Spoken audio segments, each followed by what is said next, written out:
ये आज जो तुम वर्जन देख रहे हो ना बाहर, वो है नहीं रियल, वो कभी था ही नहीं ऐसा। ये तो समय के साथ बदल बदल के सीख सीख कर यहाँ पर पहुंचा है। पीपल यूजुअली आस्क मी कि भाई वीडियोस तो अच्छी बनाते हो, बातचीत कैसे करनी चाहिए आपकी तरह, ये कुछ ऐसा एंटीडोट बताओ, क्योंकि एक हम्म महीने में वीडियोस इतना कॉन्फिडेंस बनाए। हम्म मैंने कहा इट टुक मी 6 years, मुझे 6 हम्म साल लगे हैं। तो हम्म मैं 4 महीने का सोल्यूशन कहाँ से दे दूं, 1 महीने का सोल्यूशन कहाँ हम्म से दे दूं? हम्म ये तो प्रोसेस है, you have to be in this process. धीरे धीरे करके तुम इस प्रोसेस से बाहर हम्म निकलोगे और तुम्हें तब समझ में आएगा तुम कहाँ कमियां कर रहे थे। इसीलिए आई हम्म यूजुअली आस्क पीपल कि डो नॉट अप्रिशिएट मी, मुझे मेरी कमियां बता हम्म दो, मैं खुश हूँ। हम्म। मैं बहुत खुश हूँ इस मामले में। पर आपने speaking skills completely content creation से ही इम्प्रूव की है? हाँ, एब्सोल्युटली। अच्छा। I was a introvert back in the time. अब से हम्म 6 साल पहले मैं एक इंट्रोवर्ट हुआ करता था। हम्म लोगों से मिलना हुआ, बातचीत शुरू हुई, कंटेंट बनाना शुरू करा, तो वहां वो दिखता था कि इस बंदे के अंदर कॉन्फिडेंस नहीं है बात करते वक्त, झिझकना, ये सब बात नहीं निकल पाना। और वो जो चीज दिखनी चाहिए एज अ कंटेंट क्रिएटर या फिर एज अ स्पीकर, वो नहीं थी बिल्कुल भी। और हम्म फिर जब मुझे समझ में आया कि ये तो कहीं से जादू से मिलेगी नहीं, कुछ कुछ कुछ खाने से नहीं मिलेगी, कुछ पीने से नहीं मिलेगी, कोई किताब पढ़ने से नहीं मिलेगी, कोई कुछ लिखने से नहीं मिलेगी। इट इज समथिंग जो कि मुझे खुद से बनानी पड़ेगी, सीखना पड़ेगा, लगातार उस पर इंप्रूवमेंट्स करने पड़ेंगे। अगर मैं आपको अब से अपनी 1 साल पुरानी वीडियोस भी दिखाऊंगा ना, तो आप कहोगे यार बहुत इंप्रूवमेंट है। Because this is what I believe in कि यार कांस्टेंट इंप्रूवमेंट्स होते रहने चाहिए, आज नहीं तो कल तुम हम्म सही होते रहोगे। बिकॉज मेरे लिए परफेक्शन एक मिथ है, असल में बताऊं। हम्म परफेक्शन ऐसी हम्म कोई स्टेट नहीं है, ये एक ऐसी स्टेट है हम्म जहां पर तुम कभी पहुंच ही नहीं सकते। एक प्रोसेस है, हम्म इस एक्सपीरियंस को करते रहो। लाइक अभी रिसेंटली आई पोस्टेड वीडियो, और आई रिमेम्बर एक कांस्टेंट क्रिटिसिज्म में मुझे बहुत पहले से मिलता हुआ आया है कि मैं बहुत तेज बोलता हूँ, और तेज तेज तेज। अब it is somehow because of my dialect, somehow because of the place that I come from, और कहीं ना कहीं ये मेरी भी कमी है कि मैं तेज बोलता ही हूँ। बट अब से 1 साल पहले वाला दीपांशु और अब वाला दीपांशु अगर आप कंपेयर करोगे, तो कहोगे भाई ये दो अलग अलग पर्सनैलिटीज हैं। ये तो क्या बोल रहा है, मैं खुद नहीं समझ पाता अपने आप को आज। अगर मैं अब से 1 साल पुराना कोई वॉइस नोट उठा कर सुन रहा हूँ, अब से 1 साल पुरानी कोई वीडियो उठा कर सुन रहा हूँ, लाइक ये मैं ही था, क्या मैं यही था, ये सब हुआ कैसे? फिर समझ में आया कि लोगों ने धीरे धीरे जब टोकना शुरू करा, क्रिटिसिज्म दिया कि भाई यहाँ गलती है वहां सही करो, ये गलती है वहां सही करो, देन आई अंडरस्टैंड की इंपॉर्टेंस भी है कि as a man, for you it is more important to get criticism, ताकि तुम सुधार कर पाओ। Appreciation, everybody need appreciation and validation, but appreciation और वैलिडेशन से सिर्फ तुम्हें प्लेजर मिलता है, ग्रोथ कभी नहीं मिलती।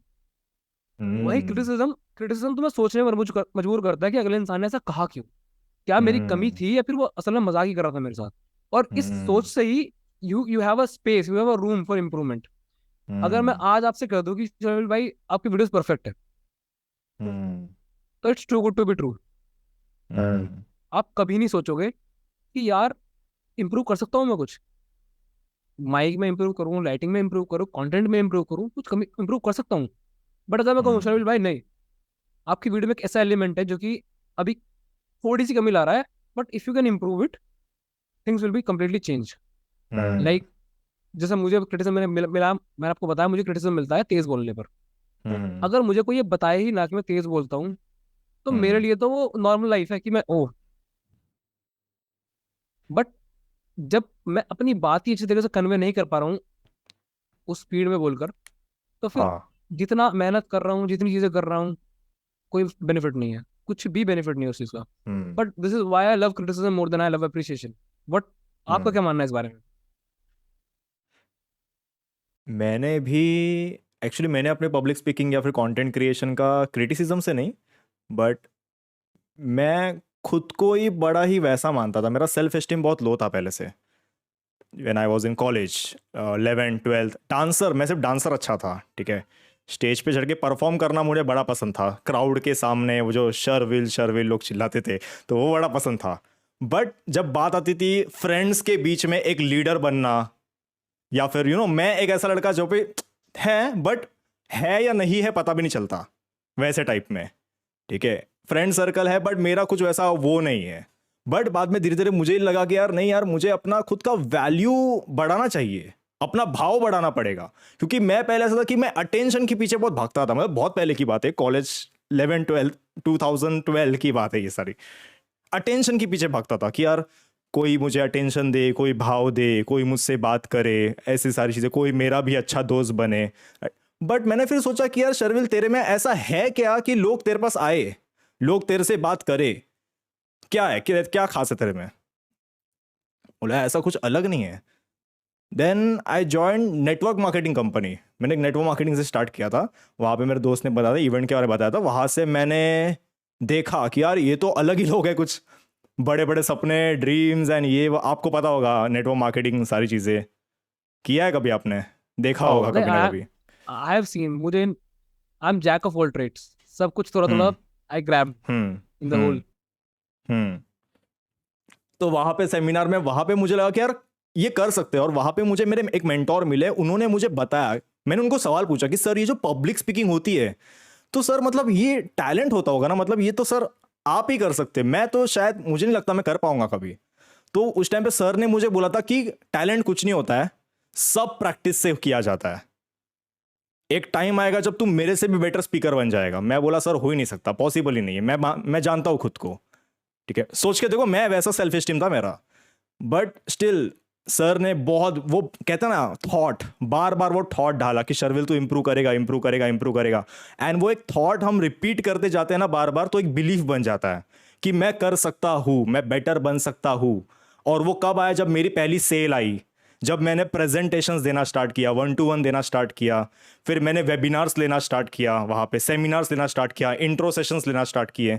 तो डर लगता था, बट मुझे मालूम पड़ा कि यार डर टेम्पररी है, वो तो जाने के पहले लगता है, बट एक बार हम स्टेज पे पहुंच जाते हैं, स्टार्ट कर देते हैं, फिर हम उस स्टेट में चले जाते हैं कंप्लीटली, कि अब लोगों को वैल्यू देनी है, लोगों को सिखाना है।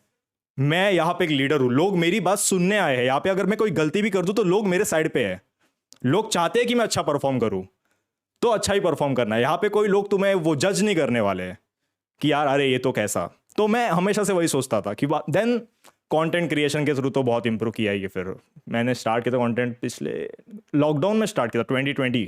IGTV था ना तभी, तभी रील्स नहीं था। हाँ, तो IGTV से टाइम पे से स्टार्ट किया था, एंड देन फिर रील्स आए। फिर इतना कंसिस्टेंट नहीं था, मैं बना रहा था, नहीं बना रहा था। पिछले एक साल, पिछले अगस्त से मैं बहुत कंसिस्टेंट था। तब मेरे कुछ 1000 फॉलोअर्स थे उस टाइम पे। एंड देन एक रील मेरा वायरल गया था, that was on relationship only. ये वो था, वो कौन सा, don't do this when she is upset, वो शायद वो वाला एक रील रील देखी है था। मैंने आपकी, शायद यही रील देखी है मैंने आपकी। हाँ, don't do this when she is upset, जिसमें मैंने बताया था कि लड़कियों को सुनने वाला चाहिए होता है, सोल्यूशन देने वाला नहीं चाहिए होता है। एग्जैक्टली मैंने, पता है ये रील, मुझे मजे की बात क्या लगी, जिस दिन मैंने ये सेम रील पोस्ट करी थी, बिकॉज ये क्वेश्चन में लोग मुझे बहुत बार लड़कियां कहती हैं कि लड़के इमोशनली अवेलेबल नहीं होते, लड़के इमोशनली अवेलेबल नहीं होते, उन्हें पता नहीं होता कब हमारे इमोशंस को समझना है, कब नहीं समझना। तो मैंने यही बात कही लड़कों से उस वीडियो में भी, कि भाई उसे लेक्चर नहीं चाहिए, उसे सॉल्यूशन नहीं चाहिए, एट दैट मोमेंट उसे कान चाहिए जो उसकी सुन सके, जो उसकी हम्म सुन सके। और यही रील मैंने आपकी देखी उस दिन जिस दिन मैंने अपलोड करी। I was like hmm dam, क्या यूनिवर्स हमें साइन दे रहा है कि मैं शर्मिल भाई से बात करूं। नहीं यार, पर हाँ, मैंने एक्चुअली ऐसी ही बना दी थी। बस मैंने वो बुक पढ़ी थी, रिलेशनशिप की बुक है, men are from Mars, women are from Venus. तो उसमें से, उस बुक में से मैंने वो कंटेंट लिया था। यार ये चीज़ तो बहुत सही बताई है, तो मैं रिलेट भी किया, तो बहुत से लोग भी रिलेट कर पाएंगे, इससे मैं हेल्प। उससे पहले मैं प्रोडक्टिविटी, कम्युनिकेशन स्किल्स, माइंडसेट, उस पर मैं कॉन्टेंट बनाता था। उसके उसके साइकोलॉजी के कि अपने कम्युनिकेशन स्किल्स को कैसे इंप्रूव करना है, एंड सारी चीज़ें, वो साइकोलॉजी सारी चीज़ें उसमें बताता था। अपने पर्सनैलिटी को कैसे डेवलप करना है, उसमें था मैं। देन ये जब वीडियो बनाया था रिलेशनशिप के बारे में, तो उसमें मिला चीज़ें, लोग ने इंटरेस्ट लिया, तो मेरा भी एक्चुअली था इंटरेस्ट, क्योंकि मेरा वो पास्ट भी वहीं से कहीं ना कहीं से जुड़ा हुआ था। तो वो एक्सपीरियंस, देन एक्सपर्टीज, सारी चीज़ों को मिला के then I became this neuro linguistic relationship coach. अब वो न्यूरो लिंग्विस्टिक आता है from NLP, neuro linguistic programming. मैंने वर्कशॉप किया था वहाँ पे, देन वहाँ से मैंने काफ़ी चीज़ सीखा थी about NLP, PIP, that is pre installed programming. कि बचपन से हमें जो कंडीशनिंग की गई है, हमारे एनवायरनमेंट, हमारे पेरेंट्स, बचपन से हम जैसे बनते हैं, तो वैसे ही हमारे नीड्स होते हैं कुछ, तो 6 ह्यूमन नीड्स कहते हैं। तो उन 6 ह्यूमन नीड्स में से जो टॉप 2 ह्यूमन नीड्स होते हैं हमारे, हर एक इंसान के अलग अलग होते हैं, तो वो हमारे लाइफ को ड्राइव करता है। तो मैंने एनालिसिस करना स्टार्ट किया कि लोगों के टॉप 2 ह्यूमन नीड्स क्या है, और उस हिसाब से फिर वो कैसे एक्ट करते हैं, कैसे बिहेव करते हैं। तो रिलेशनशिप में तो ये और भी एक नेक्स्ट लेवल पे चला जाता है, क्योंकि दो अलग इंसान के अलग अलग इमोशनल नीड्स, अलग अलग दुनिया, अलग अलग चाइल्डहुड का एक्सपीरियंसेस एंड एवरीथिंग, सब कुछ अलग है। तो वो बड़ा ही मुझे फैसिनेटिंग लगा, बहुत ही इंटरेस्टिंग लगा कि यार ये चीज को अगर सॉल्व कर दिया या फिर ऐसा कुछ कर दिया कि इंसान समझ जाए कि पहले तो मैं क्या हूं, मैं क्या चाहता हूं मेरे लाइफ से, मेरे क्या नीड्स है, मेरे क्या ड्रीम्स है, एंड देन रिलेशनशिप में भी आए और जितना वो खुद को भी समझाए उतना वो सामने वाले इंसान को भी समझे। तो my concept is not about कुछ रिलेशनशिप कोचेस होते हैं डेटिंग कैसे पटाना है, कैसे इंप्रेस करना है। मेरा कंटेंट उसके ऊपर नहीं है, कभी भी था भी नहीं। मेरा content was all about the understanding the perspective, कि सामने वाला इंसान करता ऐसा है तो ऐसा क्यों करता है, उसके पीछे का लॉजिक क्या है, रीजन क्या है, why men and women are different, अलग अलग सोचते हैं तो वो क्यों सोचते हैं, क्या है, नहीं पता है लोगों को इसके बारे में। बोला कि यार ये चीज पकड़ते हैं, इसको लेके आगे बढ़ते हैं। बहुत सिमिलर जरूरत है इसकी। सिमिलर कंटेंट आइडियाज मेरे भी है। मेरा आप कंटेंट, आप यूजुअली आप मेरा कंटेंट देखते ही हो, और मैं भी यही चाहता हूँ कि एक, अभी मेरी रिसेंटली किसी से बात हो रही थी, मैंने उससे वहां समझाया कि कहीं जब दो लोग प्यार में होते हैं ना, तो प्यार एक बहुत टेम्परेरी स्टेट है, आज है कल नहीं, आज है कल नहीं। But what we need as a human is कि हमें कोई समझे। हमें नहीं चाहिए, क्योंकि प्यार की चाह उस इंसान तक जब तक है जब तक वो मिला नहीं। बट किसी को समझने की चाह अगर आप रख रहे हो, I want to understand you in general, तो ये जो दोस्ती हम दोनों के बीच में होगी, ये एक प्रोसेस हो जाएगा लाइफ लॉन्ग, कि मैं कॉन्स्टेंटली आपको समझ रहा हूँ, rather than having needs, rather than having emotional needs, physical needs. अगर उसे ना देखकर मैं ये सोचूं कि शर्मिल भाई को मुझे जिंदगी में समझना है एक दोस्त के रूप में, तो एक कॉन्स्टेंट प्रोसेस में बन जाएगा। और इस कॉन्स्टेंट प्रोसेस में लगातार आपको समझता रहूंगा, उसके through it will also reflect the understanding of me, of my self. मैं इस पूरे प्रोसेस के थ्रू खुद को भी समझता रहूंगा बीच बीच में, कि अच्छा उस वक्त उन्होंने ऐसा रिएक्ट करा था, कहीं ना कहीं मेरा भी उसमें कुछ कंट्रीब्यूशन रहा होगा। And this is what I found in couples, कि उनकी जो बेसिक फाउंडेशन है किसी भी रिलेशनशिप की, वो सिर्फ प्यार ही है। वो एक दूसरे को समझना है ही नहीं, बिकॉज जहां उनकी बात नीड से ऊपर की आ जाती है ना, कि उस नीड से ऊपर वाली बातें हो रही हैं, दे आर लाइक ये मेरी रिस्पॉन्सिबिलिटी है, तू अपने आप संभाल। और ये जहां अंडरस्टैंडिंग वाला पॉइंट से दूर भागते हैं, वहीं इनमें कॉन्फ्लिक्ट हो जाते हैं। वो इमोशनल एब्सेंस वाली बात, कि भाई मेरा पार्टनर इमोशनली अवेलेबल नहीं है, ये लड़कियां कहती हैं।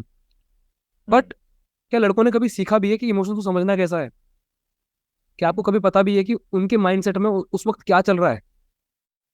कि एक लड़के का दिमाग प्रॉब्लम सॉल्विंग मशीन होता है, उसे आपने प्रॉब्लम बताई तो सुनेगा नहीं, वो पहले सॉल्यूशन ढूंढेगा उसका। अगर ये अंडरस्टैंडिंग एक फीमेल और मेल के अंदर में आ जाए, तो जो इमोशनल एब्सेंस वाली बात है वो कहीं ना कहीं खत्म हो सकती है। अगर लड़के को एक बात समझ में आ जाए कि उसे वहां लेक्चर नहीं देना, उसे वहां सिर्फ सुनना है तमीज से बैठकर, तो प्रॉब्लम सॉल्व हो सकती है। बट इन दोनों को अगर नहीं समझना कि दोनों के साथ में हो क्या रहा है, तो प्रॉब्लम तो कभी सॉल्व ही नहीं होगी। And this is what I found most irritating in all of this dating coaches on internet, कि ये प्रोसेस में कैसे जाना है ये तो बता रहे हैं, बट प्रोसेस में सर्वाइव कैसे करना है ये कौन बताएगा? Because dating dating completely change हो गई अब इंटरनेट के आने के बाद। Dating is not same. कहीं ना कहीं आप देखो, पहले क्या था कि यूजुअली अगर हम, शादी was the main thing, dating was not even a concept. खासकर इंडियन सब कॉन्टिनेंट में डेटिंग कहीं से कहीं तक भी ऐसा कॉन्सेप्ट नहीं था। बट आज की तारीख में, क्योंकि लोग रेडीली अवेलेबल है, एक दूसरे के साथ बातचीत कर सकते हैं, इंटरनेट की वजह से बाउंड्रीज खत्म हो गई हैं, तो अब डेटिंग करनी कैसे ये भी तो सिखाना पड़ेगा। अगर आप कह रहे हो कि करो, भाई आप दो लोग साथ हो गए, आप दो लोग किसी वजह से साथ हो सकते हो, फिजिकल अट्रैक्शन है, इमोशनल अट्रैक्शन है, इमोशनल वर्नरेबिलिटीज है, तुम दोनों को एक दूसरे को चीज पसंद आ गई, वो टेम्परेरी है। ये बात जब तक लोग नहीं समझेंगे ना कि love is temporary, love is just a honeymoon phase, क्योंकि कुछ चंद साल का है, च्युइंगम की तरह। बट उसमें डायलॉग था ना नो एंट्री में, कि शादी तो च्युइंगम की तरह है, शुरू से अच्छी लगती है, बाद में फीकी फीकी होने हो जाती है। तो what makes any relationship successful is not love, is understanding each other in a process, experience, समझते रहो, जानते रहो एक दूसरे को, एक कुछ कॉमन चीजें बिल्ड करो जिसमें तुम साथ में समझ सको एक दूसरे को। Like I had this friend, he is right now living in America. तो उसकी गर्लफ्रेंड जो है ना, दे बोथ, वो लड़की अमेरिकन ही है, he went there around 10 years ago। तो उसने उस लड़की के साथ मिलकर कुछ बिजनेस स्टार्ट करे हैं, उसकी वजह से उसकी रिलेशनशिप में इंप्रूवमेंट इतना ज्यादा हुआ है कि कोई सोच भी नहीं सकता। अब जब मैंने इस बात को समझने की कोशिश करी कि ऐसा हुआ क्यों, तो then I got to understand कि इन दोनों के पास सिर्फ प्यार के अलावा एक ऐसी सब्सटेंशियल चीज है जिसमें साथ बैठकर बात कर सकते हैं, साथ बैठकर ग्रोथ के बारे में बात कर सकते हैं, साथ बैठकर फ्यूचर प्लान कर सकते हैं। आज का कोई सा भी टीनेज या फिर यंग अडल्ट रिलेशनशिप उठा कर देख लें हम, बातें क्या होती है, वही कॉमन बातें जो कि सिर्फ अराउंड घूम रही है प्यार के, प्यार के, प्यार के, मोहब्बत के, प्यार के, लव के। क्योंकि मेरा मानना है कि every relationship has a plateau phase. Peak पर पहुंचने के बाद वो कांस्टेंट, और जहां चीजें कांस्टेंट हुई तो हमारा ब्रेन भी कहता है जहां चीजें कांस्टेंट हुई दैट मीन्स वो चीजें बोरिंग हो गई। किसी भी रिलेशनशिप में प्लेटो फेज में पहुंचने के बाद बहुत कम चांसेस है, अगर उस रिलेशनशिप में चेंजेस ना करे जाएं, कि वो रिलेशनशिप टिक जाए। क्योंकि अगर मैं आपको इसको इसको बहुत साइंटिफिक वे में समझाऊं तो इसका बेसिस है प्लेजर। प्लेजर काम करता है हमारे 3-4 न्यूरोट्रांसमीटर्स पे। लेकिन यहाँ बात करते हैं चलो डोपामिन से। डोपामिन इसलिए बिकॉज ये मेरी अपनी पर्सनल थ्योरी है कि आजकल के most of the relationships are not based on other love hormones but dopamine only. क्योंकि ultimately we are loving each other from this phone. हमारा मेन जो अल्टीमेटली कम्युनिकेशन का जरिया है वो जबान नहीं, वो टेक्स्ट हो गए हैं। फोन है तो डोपामिन स्पाइक्स भी हैं। जब तक अगला इंसान उन स्पाइक्स को दे रहा है, लगातार दे रहा है, दे रहा है, दे रहा है, तब तक सही है। जहां वो स्पाइक्स आने बंद हुए, हम बहुत जल्दी करके ऐप स्विच कर लेते हैं, इधर से उधर पहुंच गए, इंस्टाग्राम की रील स्क्रॉल कर ली, बात कर रहे हैं हम किसी बंदे से, हम रील स्क्रॉल कर रहे हैं। तो उससे क्या पता चल रहा है कि हमारा रिलेशनशिप और मोर बेस्ड डोपामिन। डोपामिन में कमी यह है कि एक बार आप उसकी प्लेटो फेज में पहुंच जाओ तो आपको उस लेवल के, जो जिस लेवल पे आपको पहले प्लेजर मिल रहा था उस लेवल से ऊपर का प्लेजर चाहिए होगा ताकि आप वापस प्लेजरफुल फील कर सको। तो मान लेते हैं कि यहाँ पर आ गया प्लेटो फेज, आ गया एक रिलेशनशिप का, कि बातचीत हो रही है डेली क्या हो रहा है ये बताया जा रहा है। अब कुछ एक्साइटमेंट नहीं बची, अब बोरिंग होता चला जा रहा है। जब तक इसमें कुछ आप एक्स्ट्रा ऐड नहीं करोगे, कुछ नया मिस्ट्री ऐड नहीं करोगे, तो ये वापस यहाँ ये बोरिंग ही रहेगा और कहीं ना कहीं जाकर डिक्लाइन हो जाएगा। बट जहाँ इसमें मिस्ट्री आई, जहाँ इसमें इंटरेस्ट आया, ये वापस स्पाइक करेगा, रिलेशनशिप वापस बिल्डअप हो जाएगी। इसीलिए पता व्हाट आई ऑब्जर्व, मैंने बहुत लड़कियों से बात करी ब्रेकअप्स के बाद उनके, तो उन्होंने सभी ने एक कॉमन आंसर दिया कि हमारे बीच की केमिस्ट्री सेम नहीं रही। मैंने सबका सेम आंसर सुनने के बाद मैंने सोचा कि सबकी केमिस्ट्री सेम नहीं रही है, सबकी केमिस्ट्री सेम हो गई एक पॉइंट पे जाकर। क्योंकि चाहिए एक्साइटमेंट इंसान को कि एक पॉइंट के बाद कुछ इंटरेस्टिंग हो, कुछ इससे बेटर हो सके, कुछ इससे बेटर हो सके, इससे बेटर, इससे बेटर। ये हमारी ह्यूमन नीड है। आपको अगर मैं कहूँ कि शर्मिल भाई आपको लगातार एक हफ्ता घिया तौरी खानी है, ये आपको मिसल पाव खाना है, मतलब आप चलो महाराष्ट्र हो तो आप एक हफ्ता खा लोगे। मैं कहूँ आपको 1 साल खाना है, आप 1 महीने के बाद कहते थे भाई मुझे कर माफ, तो मुझे सूखी रोटी दे दे, मैं वो खा लूंगा, बट इसे ना दे मुझे अब। And same goes with relationship, because तुम्हारी भूख ही प्यार है। उस जगह पर तुम्हारी भूख ही प्यार है, तो तुम क्या करोगे, तुम्हें चाहिए और अब यहाँ तक भर गया, अब यहाँ तक भर चुका है, एक सेम डिश से यहाँ तक भर चुका, अब तुम्हें चाहिए नया। अब वो अगला इंसान तो खुद में फुलफिल नहीं है, वो तुम्हें नया क्या दे देगा। तो इसलिए ट्राई टू स्विच, कि अब मजा नहीं आ रहा, अब ये नहीं हो रहा, we are not able to, we are not in the same page, हम एक दूसरे को नहीं समझ पा रहे हैं। भाई एक हफ्ता अब से 1 महीना 1 हफ्ता पहले तुम दोनों दूसरे को इतना अच्छी तरीके से समझ रहे थे कि तुमने फ्यूचर प्लान कर लिए थे, बच्चों के नाम रख लिए थे। अब 1 हफ्ते के बाद तुम एक दूसरे को समझ नहीं पा रहे। ये सिर्फ और सिर्फ एक लेम एक्सक्यूज है, क्योंकि अल्टीमेटली फाउंडेशन क्या है सबके रिलेशनशिप का, प्यार। और एक बड़ा अच्छा फिलोसफर का कोट याद आ रहा है मुझे, उसमें उसका मीनिंग, एग्जैक्ट मीनिंग बताता हूँ। कि उन्होंने कहा कि कार्ल यूंग ने शायद या फ्रेडरिक नीचे ने कहा था कि मोस्ट रिलेशनशिप फेल होती हैं not because of lack of love but because lack of friendship. तो जब लोगों के पास बेस फाउंडेशन ही प्यार हो जाएगा तो वो एक ना एक पॉइंट के बाद जाके खत्म हो ही जाएगा। और मैं मानता हूँ कि सबका एक्सपीरियंस कहीं ना कहीं जिंदगी में पहले रहा है कि वो भी कभी उस प्यार से ऊपर उठ नहीं पाए, उसको सबसे से ले नहीं पाए। और मैं सवाल भी अगला आपसे यही पूछना चाहूंगा कि व्हाट बियॉन्ड लव एक सही पार्टनर में हमें देखना चाहिए, बिकॉज सबका अपना पर्सपेक्टिव होता है। मेरा पर्सपेक्टिव है एक बियॉन्ड लव हमें ग्रोथ देखनी चाहिए, फ्यूचर देखना चाहिए, कंपैटिबिलिटी देखनी चाहिए। But what according to you is the ideal thing we should look into our partner except love, क्योंकि प्यार तो हो ही जाएगा, आज ही तो कल प्यार तो हो ही जाता है। पार्टनर में क्या देखना इसके पहले ना मैं ये बताना चाहूंगा एक रिलेशनशिप होती क्या है। एग्जैक्टली, ये ठीक है? अच्छा, ये अच्छा फाउंडेशन है। हाँ, इसको ना 2 सेंटेंस में ले लेते हैं, मतलब इसको ये कंक्लूड हो जाएगा, जो इंसान इसको समझ जाएगा ना डेप्थ में वो समझ जाएगा इस चीज को। पहला, रिलेशनशिप इज अ रिस्पॉन्सिबिलिटी। दूसरा, relationship is a consciously giving, putting conscious efforts, constant efforts, सोच समझ के कांस्टेंट एफर्ट्स डालते रहने हैं, अपने आप नहीं होने वाला है। वो जो अपने आप वाला फेज हो, जो तुमने बोला कि हनीमून फेज होता है, वो 2 to 3 मंथ्स तक ही होता है, क्योंकि हमारे ब्रेन में जो सेरोटोनिन केमिकल रिलीज होता है, जो लव हार्मोन होता है, वो जब हम फॉल इन लव वाला जो प्रोसेस होता है कि प्यार हो गया, लोग कहते हैं प्यार हो जाता है, दैट्स ट्रू, प्यार हो जाता है, बट जो एक्चुअल रिलेशनशिप होती है, वो जो फेज होता है ना, जब सेरोटोनिन ब्रेन में आ जाए, तो अमिगडाला करके हमारा पोर्शन होता है ब्रेन में, तो अमिगडाला एक्टिवेट करना बंद करते, जो हमारा फियर रिस्पॉन्स होता है कंट्रोल कर, जो हमारा डिसीजन मेकिंग सारी चीजें कंट्रोल करता है, वो तो हमें इंसान की सारी अच्छी क्वालिटीज दिखना स्टार्ट हो जाती है, सिर्फ अच्छी क्वालिटीज दिखती है, हम जज नहीं करते, हम चीजों को नोटिस नहीं करते, क्योंकि रेड फ्लैग्स तभी भी होते हैं, हम लोग कहते हैं ना कि अरे सर पहले तो वो ऐसा था, फिर पता नहीं वो बदल गया, था पहले से ही था वैसा, बट हमें वो दिख नहीं रहा होता है, क्योंकि हम actually we were in love, we have fallen in love, वो वाला प्रोसेस। बट 3 से 4 महीने के बाद क्यों ज्यादा ब्रेकअप्स हो जाते हैं, वैसा क्यों हो जाता है, इंसान क्यों बदल जाता है, इंटरेस्ट कम हो जाता है, क्योंकि वो सेरोटोनिन लेवल ड्रॉप हो जाता है, फिर हम सोचना स्टार्ट करते हैं, फिर हमारा प्री फ्रंटल कॉर्टेक्स, हमारा अमिगडाला, इसको मैं प्रैक्टिकली समझा रहा हूं, ओके, प्री फ्रंटल कॉर्टेक्स, हमारा अमिगडाला एक्टिवेट हो जाता है, और फिर हम रिलेशनशिप को कॉन्शियसली देखना स्टार्ट करते हैं कि मैं कितना एफर्ट डाल रहा हूं, वो कितना एफर्ट डाल रहा है, क्या चल रहा है, क्या हो रहा है, हम चीजों को देखना स्टार्ट करते हैं वहां से। तो रिलेशनशिप को ऐसे मत देखो यार कि बस प्यार। तो मेरा मानना ये है, रिलेशनशिप में अगर मैं किसी के साथ हूँ, तो मेरा पहली चीज क्या प्रायोरिटी है कि जो मेरे साथ रिलेशनशिप में, मैं उसकी बात सुनूंगा, और उस पर मुझे इतना ट्रस्ट है कि दुनिया के आगे चाहे कोई कुछ भी कहे, मुझे उससे फर्क नहीं पड़ता, क्योंकि मुझे ट्रस्ट है कि वो जो इंसान लगाएगा वो सही है। दूसरा मेरा इसमें मानना ये है कि अगर हमारी दोनों की लड़ाई हो रही है, तो सुख भी हम साथ बांटेंगे, दुख भी हम साथ बांटेंगे। ना तो मुझे दुख में कोई तीसरा चाहिए, ना मुझे सुख में कोई तीसरा चाहिए, हम दोनों के बीच में। क्योंकि जहां तुम्हें तीसरे की जरूरत पड़ जाए, वहां तुम्हारी अंडरस्टैंडिंग जीरो है। राइट।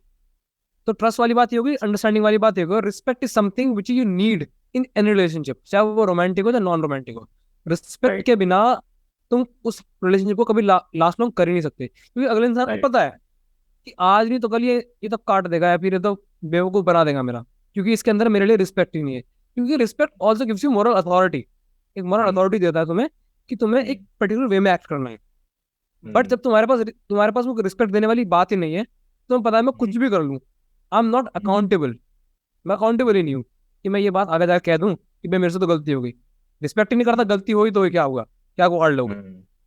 तो respect also gives you moral authority. और जब आपने एमिगडाला वाली बात की, सेरोटोनिन वाली फेज वाली बात, इससे मिला डोपामिन वाली बात से, जहां एक बार होमोस्टेसिस में पहुंचे, जहां चीजें नॉर्मल हुई, जहां प्लेटो फेज आया, उसके बाद आंख खुलती है कि ओ माय गॉड, ये 3 महीने क्या कर दिया मैंने, 3 महीने किस पे इन्वेस्टमेंट कर दिया, 3 महीने किसके साथ घूम लिया मैं।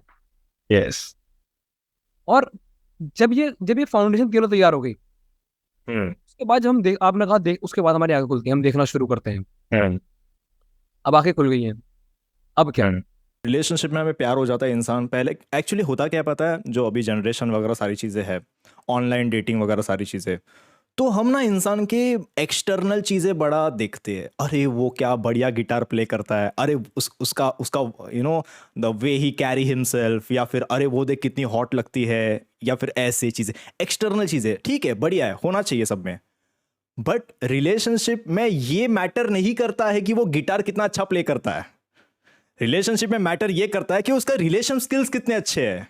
तो उसके गिटार स्किल्स हो, या फिर वो डांस अच्छा करता हो, उसकी वो फेमस हो, वो कुछ भी हो, उसके जो भी स्किल्स अच्छे हैं, but relationship is a pillar of life. तो वो रिलेशनशिप के पिलर को कैसे संभालता है, वो तुम्हें देखना पड़ेगा। क्योंकि क्या होता है पता है, लोगों को डर होता है पार्टनर के साथ रिलेशनशिप में आते हैं, देन फॉर एग्जाम्पल वो तुम्हें सही से ट्रीट नहीं कर रहा है, डिसरिस्पेक्ट कर रहा है, या फिर तुम्हारे वो जो नीड्स है वो फुलफिल नहीं कर पा रहा है, तो तुम उससे ब्रेकअप नहीं कर पा रहे। क्यों? अरे यार ये लड़का या ये लड़की वापस पता नहीं मिलेगी कि नहीं, ऐसी लड़की पता नहीं मिलेगी कि नहीं।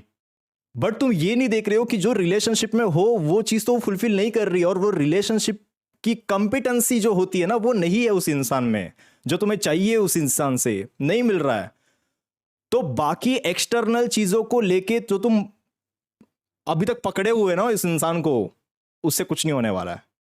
एट दी एंड रिलेशनशिप खराब खराब खराब खराब खराब ही होते जाने वाली है। फिर एक थ्रेशोल्ड आएगा तुम्हारा कि भाई अब इससे ज्यादा मैं नहीं सह सकता, और फिर तुम छोड़ोगे। तो या फिर तो थ्रेशोल्ड का वेट करते रहो एंड 2-3 साल उसी इंसान के साथ रहो, लगे रहो कि भाई कभी तो सुधरेगा, कभी तो सुधरेगा, कभी बेटर होगा, कभी बेटर होगा, कभी बेटर होगा। वरना समझ जाओ कि तुम्हारे एग्जैक्ट इमोशनल नीड्स क्या है। इसीलिए ना रिलेशनशिप में अभी आने से पहले ना क्या होना पड़ता है पता है?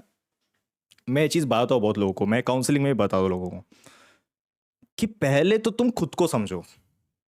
सेल्फ लव मतलब अपने आप को पहले जानो, कंप्लीट योर सेल्फ फर्स्ट। मतलब किसी इंसान को अपने आप को कंप्लीट मत होने दो। तुम्हारे अंदर कोई वॉइड नहीं है, तुम एम्प्टी नहीं हो। तुम अपने आप को कंप्लीट करो। तुम पहले जानो कि तुम कौन हो, लाइफ से चाहते क्या हो, गोल्स क्या है, किस चीज को लेके पैशनेट हो, जिंदगी में क्या करना है, what are your financial goals, anything. पहले समझो कि मुझे मेरी जिंदगी में कहाँ जाना है, क्या करना है, मैं कहाँ अपनी लाइफ को लेकर जाना चाहता हूं। अच्छा क्लियर हो गया कि ओके मुझे ये करना है, लाइफ में ये सारी चीजें चाहिए, गोल्स भी करना है। हाँ भाई अब करना कि इसके लिए कौन से स्किल्स चाहिए, कौन सा नॉलेज चाहिए। तो पहले तो अपने आप पे काम करना जरूरी है। लोग रिलेशनशिप में क्या होते हैं, अरे यार मैं लोनली फील कर रहा था तो आ गया रिलेशनशिप में, अरे वो लड़की बड़ी सही थी, आ गया, अट्रैक्शन हो गया, आ गया रिलेशनशिप में, आ जाते हैं, प्यार में पड़ जाते हैं। जबकि मैं क्या कह रहा हूं, रिलेशनशिप में तब आओ जब तुम रेडी रहोगे रिस्पॉन्सिबिलिटी उठाने के लिए। क्योंकि जैसे करियर हमारे लाइफ का एक पिलर है जिसके ऊपर कांस्टेंट एफर्ट्स डालने पड़ेंगे, चैलेंजेस आने वाले हैं, प्रेशर आने वाला है, तुम्हें काम करना पड़ेगा, उस चीज के ऊपर ग्रो करते रहना पड़ेगा। वैसे रिलेशनशिप भी एक पिलर है जिस पे तुम्हें काम करते रहना पड़ेगा, चैलेंजेस आते रहेंगे, तुम्हें कॉन्शियस एफर्ट्स डालते रहने पड़ेंगे, वो भी ग्रो करते रहना पड़ेगा। अगर उसको छोड़ दिया, या फिर तो रिलेशनशिप ग्रो होगा या फिर तो खराब होते जाएगा। रिलेशनशिप कभी कांस्टेंट नहीं रहने वाला। ऐसा नहीं कि हाँ भाई है इसको रख देते हैं स्टैंड बाय पे, होल्ड पे, अभी मैं करियर पे ध्यान दूंगा सिर्फ, अभी रिलेशनशिप पे नहीं ध्यान दूंगा, इसको मैंने बुक करके रख दिया, अभी सिर्फ करियर पे ध्यान देंगे। ऐसे नहीं हो सकता। तो इसलिए रिलेशनशिप में तब आओ, पहली मतलब तो जब तुम रेडी हो। रेडी हो, तुम्हें लगता है कि तुम अपने आप में कंप्लीट हो, तुम्हें पता है जिंदगी में तुम क्या करना चाहते हो, तुम्हारी हैप्पीनेस किसी और पे डिपेंडेंट नहीं है, तुम अपने आप से खुश रह सकते हो, खुद से खुश रह सकते हो। हाँ, हाँ कुछ कह रहे थे। मैं ये बता रहा था कि यही असल में इम्पोर्टेंट बात है जो कि बहुत लोग नहीं समझ पाते। और जो आपने बात कही ना कि लोनलीनेस फील कर रहा था इसलिए रिलेशनशिप में आ गया, आपको याद हो मैंने रिसेंटली भी एक स्टोरी पोस्ट करी थी अबाउट कि हमें एक मेल फिगर क्यों चाहिए होता है जिंदगी में एट अ पर्टिकुलर एज। जैसे आपने अपने मेंटोर की बात शेयर करी। आप देखा है मैंने, हाँ हाँ आपकी वो स्टोरी देखी मैंने। हाँ, तो वो बात मैंने करी थी and people reacted in a way कि I am talking anti women in some veg.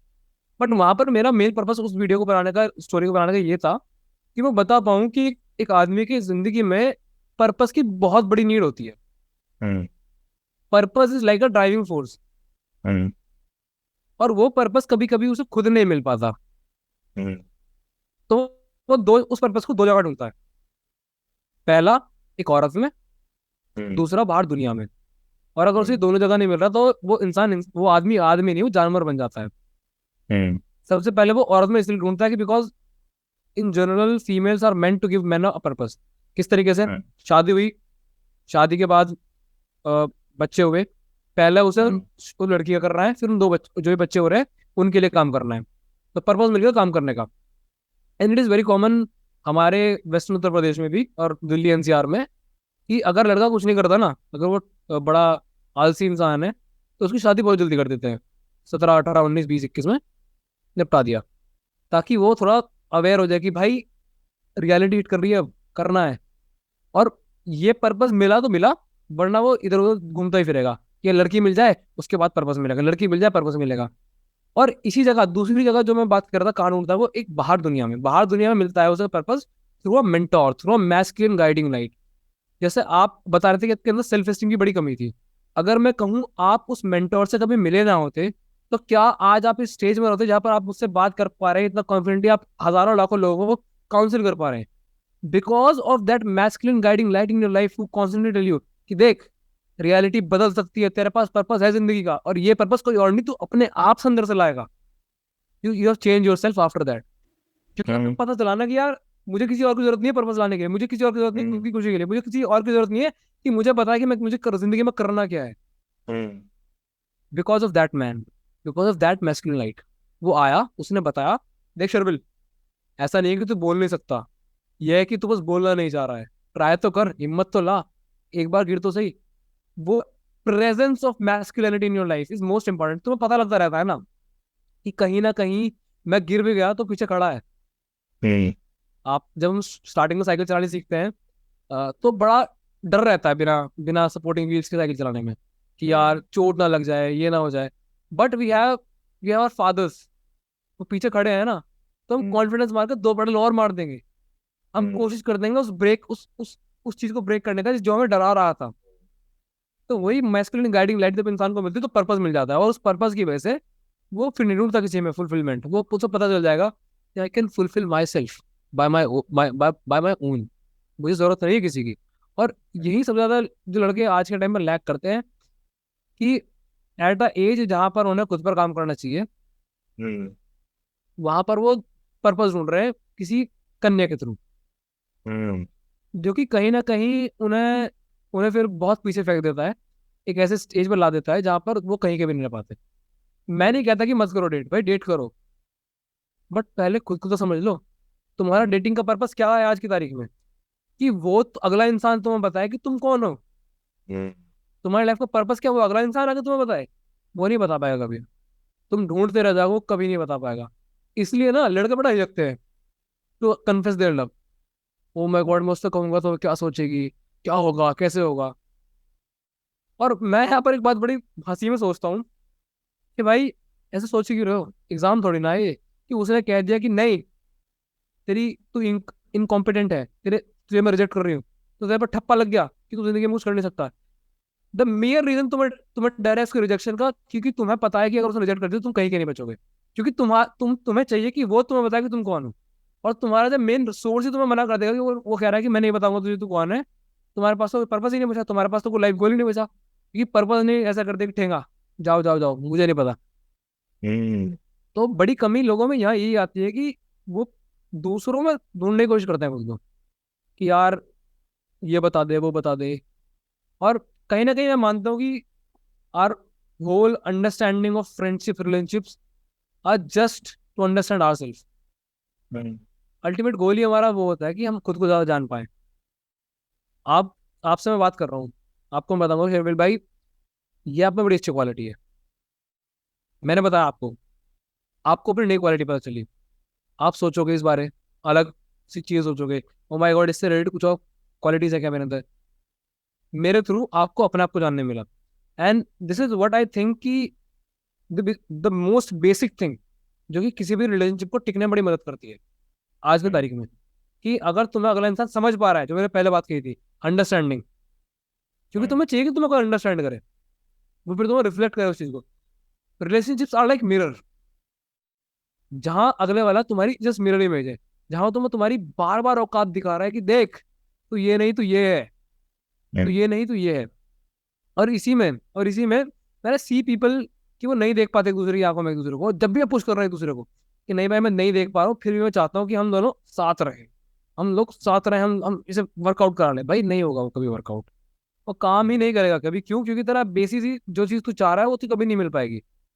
Understanding चाहना एक अलग बात है, अंडरस्टैंडिंग मिलना एक बहुत अलग बात है। Right, right. एंड जो आपने वो बात बोली ना पर्पस वाली, कि हम या फिर तो बाहर वो पर्पस ढूंढते हैं या फिर तो इंसान में ढूंढते हैं। आई लाइक दैट पर्सपेक्टिव, ये चीज़ मुझे बड़ी पसंद आई। गुड, नाइस, अच्छा लगा मुझे वो बहुत। एंड दैट इज़ ट्रू कि क्यों हम रिजेक्शन से डरते हैं, या फिर हम ब्रेकअप के बाद लोग होते हैं ना जो मूव ऑन बिल्कुल नहीं कर पाते, वो क्यों होता है? क्योंकि हमने कंप्लीटली अपनी आइडेंटिटी उस इंसान को दे दी है कि मैं, मेरा जीना, मैं जो भी हूँ वो वही है, वो अगर मेरी ज़िंदगी से चला गया तो मैं कुछ नहीं हूँ। तो मतलब वही है कि तुमने कंप्लीटली अपना पर्पस उस इंसान को दे दिया, तुम्हारी जिंदगी कोई दूसरा पर्पस था ही नहीं। दैट्स वाई ऑलवेज से कि भाई तुम पहले अपने जिंदगी का पर्पस फाइंड आउट करो कि तुम्हारे क्या गोल्स है, तुम्हें अपने लाइफ में क्या करना है।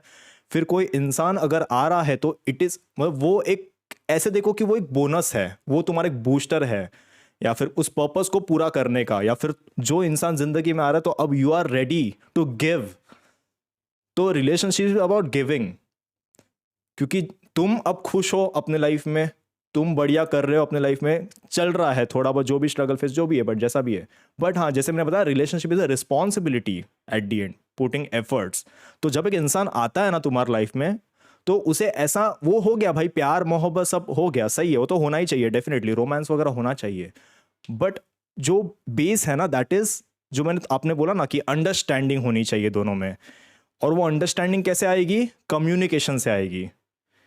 कि जितना तुम दोनों एक दूसरे को जानोगे, और जो रूट आपने भी बताया रिलेशनशिप का, that is friendship, that is true, ये सच है। फ्रेंडशिप रिलेशनशिप में वही से अंडरस्टैंड, ये शुरुआत ही यही से होती है, फ्रेंडशिप। ठीक है, और इसको मैंने एक्चुअली टर्म भी दिया था कि रूट ऑफ रिलेशनशिप। तो रूट मतलब RUT, रिस्पेक्ट, अंडरस्टैंडिंग, ट्रस्ट। क्योंकि फ्रेंडशिप वही होती है, उसी की बेस पे चलती है, राइट। एंड देन एक आता है of level, another level of relationship, that is कि फ्रेंडशिप अब बढ़िया है, हम दोनों में हम कंपैटिबल भी है, हम एक दूसरे को समझते भी है, बात भी बढ़िया करते हैं। बट चैलेंजेस आने वाले हैं। लोग कैसे, अरे यार हमारे बीच में झगड़े होते हैं, अरे क्यों नहीं होंगे झगड़े? That is the part of your life, it is the part of your relationship. जैसे तुम्हारे करियर में जो प्रॉब्लम्स आती है, तुम थोड़ी ना रोते बैठते हो कि अरे यार मेरे करियर में प्रॉब्लम आ रही है, मैं क्या करूं, अरे यार मेरा सही नहीं चल रहा है, मैं कर ही नहीं पाऊंगा। तुम सोचते हो कि यार अब इसको सॉल्व कैसे करूं, इसको मैं और बेटर कैसे करूं, मैं अभी ऐसा क्या कर सकता हूं कि ये प्रॉब्लम वापस से ना आए। That is a challenge. And जितने चैलेंजेस आते हैं करियर में, हम करियर में ग्रो करते जाते हैं, वैसी रिलेशनशिप भी होता है। तो जो आर्ग्यूमेंट्स होती है, कॉन्फ्लिक्ट्स होती है, जो झगड़े होते हैं रिलेशनशिप के, those are not the problems, those are the opportunity of relationship to grow। कि ये अपॉर्चुनिटी मिली है एक उस इंसान को जानने की, कि वो इंसान सोचता कैसे है। तो उसको वो मत देखो कि यार ये इंसान कितना झगड़ा करता है, अरे नहीं, तुम उसको देखो कि वो झगड़ा कर रहा है तो क्यों कर रहा है, अच्छा वो ऐसे क्यों, बी इन ऑ, मतलब क्यूरियस रहो इस चीज के लिए। जितने क्यूरियस रहते हो ना तुम इंसान को जानने के लिए, तुम्हारा वो स्पार्क कभी खत्म नहीं होगा। लोग कहते हैं ना कि रिलेशनशिप का स्पार्क खत्म हो जाता है, क्यों खत्म होता है? क्योंकि क्यूरियोसिटी, पहले पहले कैसा था, हम क्यूरियस रहते थे इंसान को जानने के लिए, यार इंसान में और क्या है, और क्या है, बातें होती है।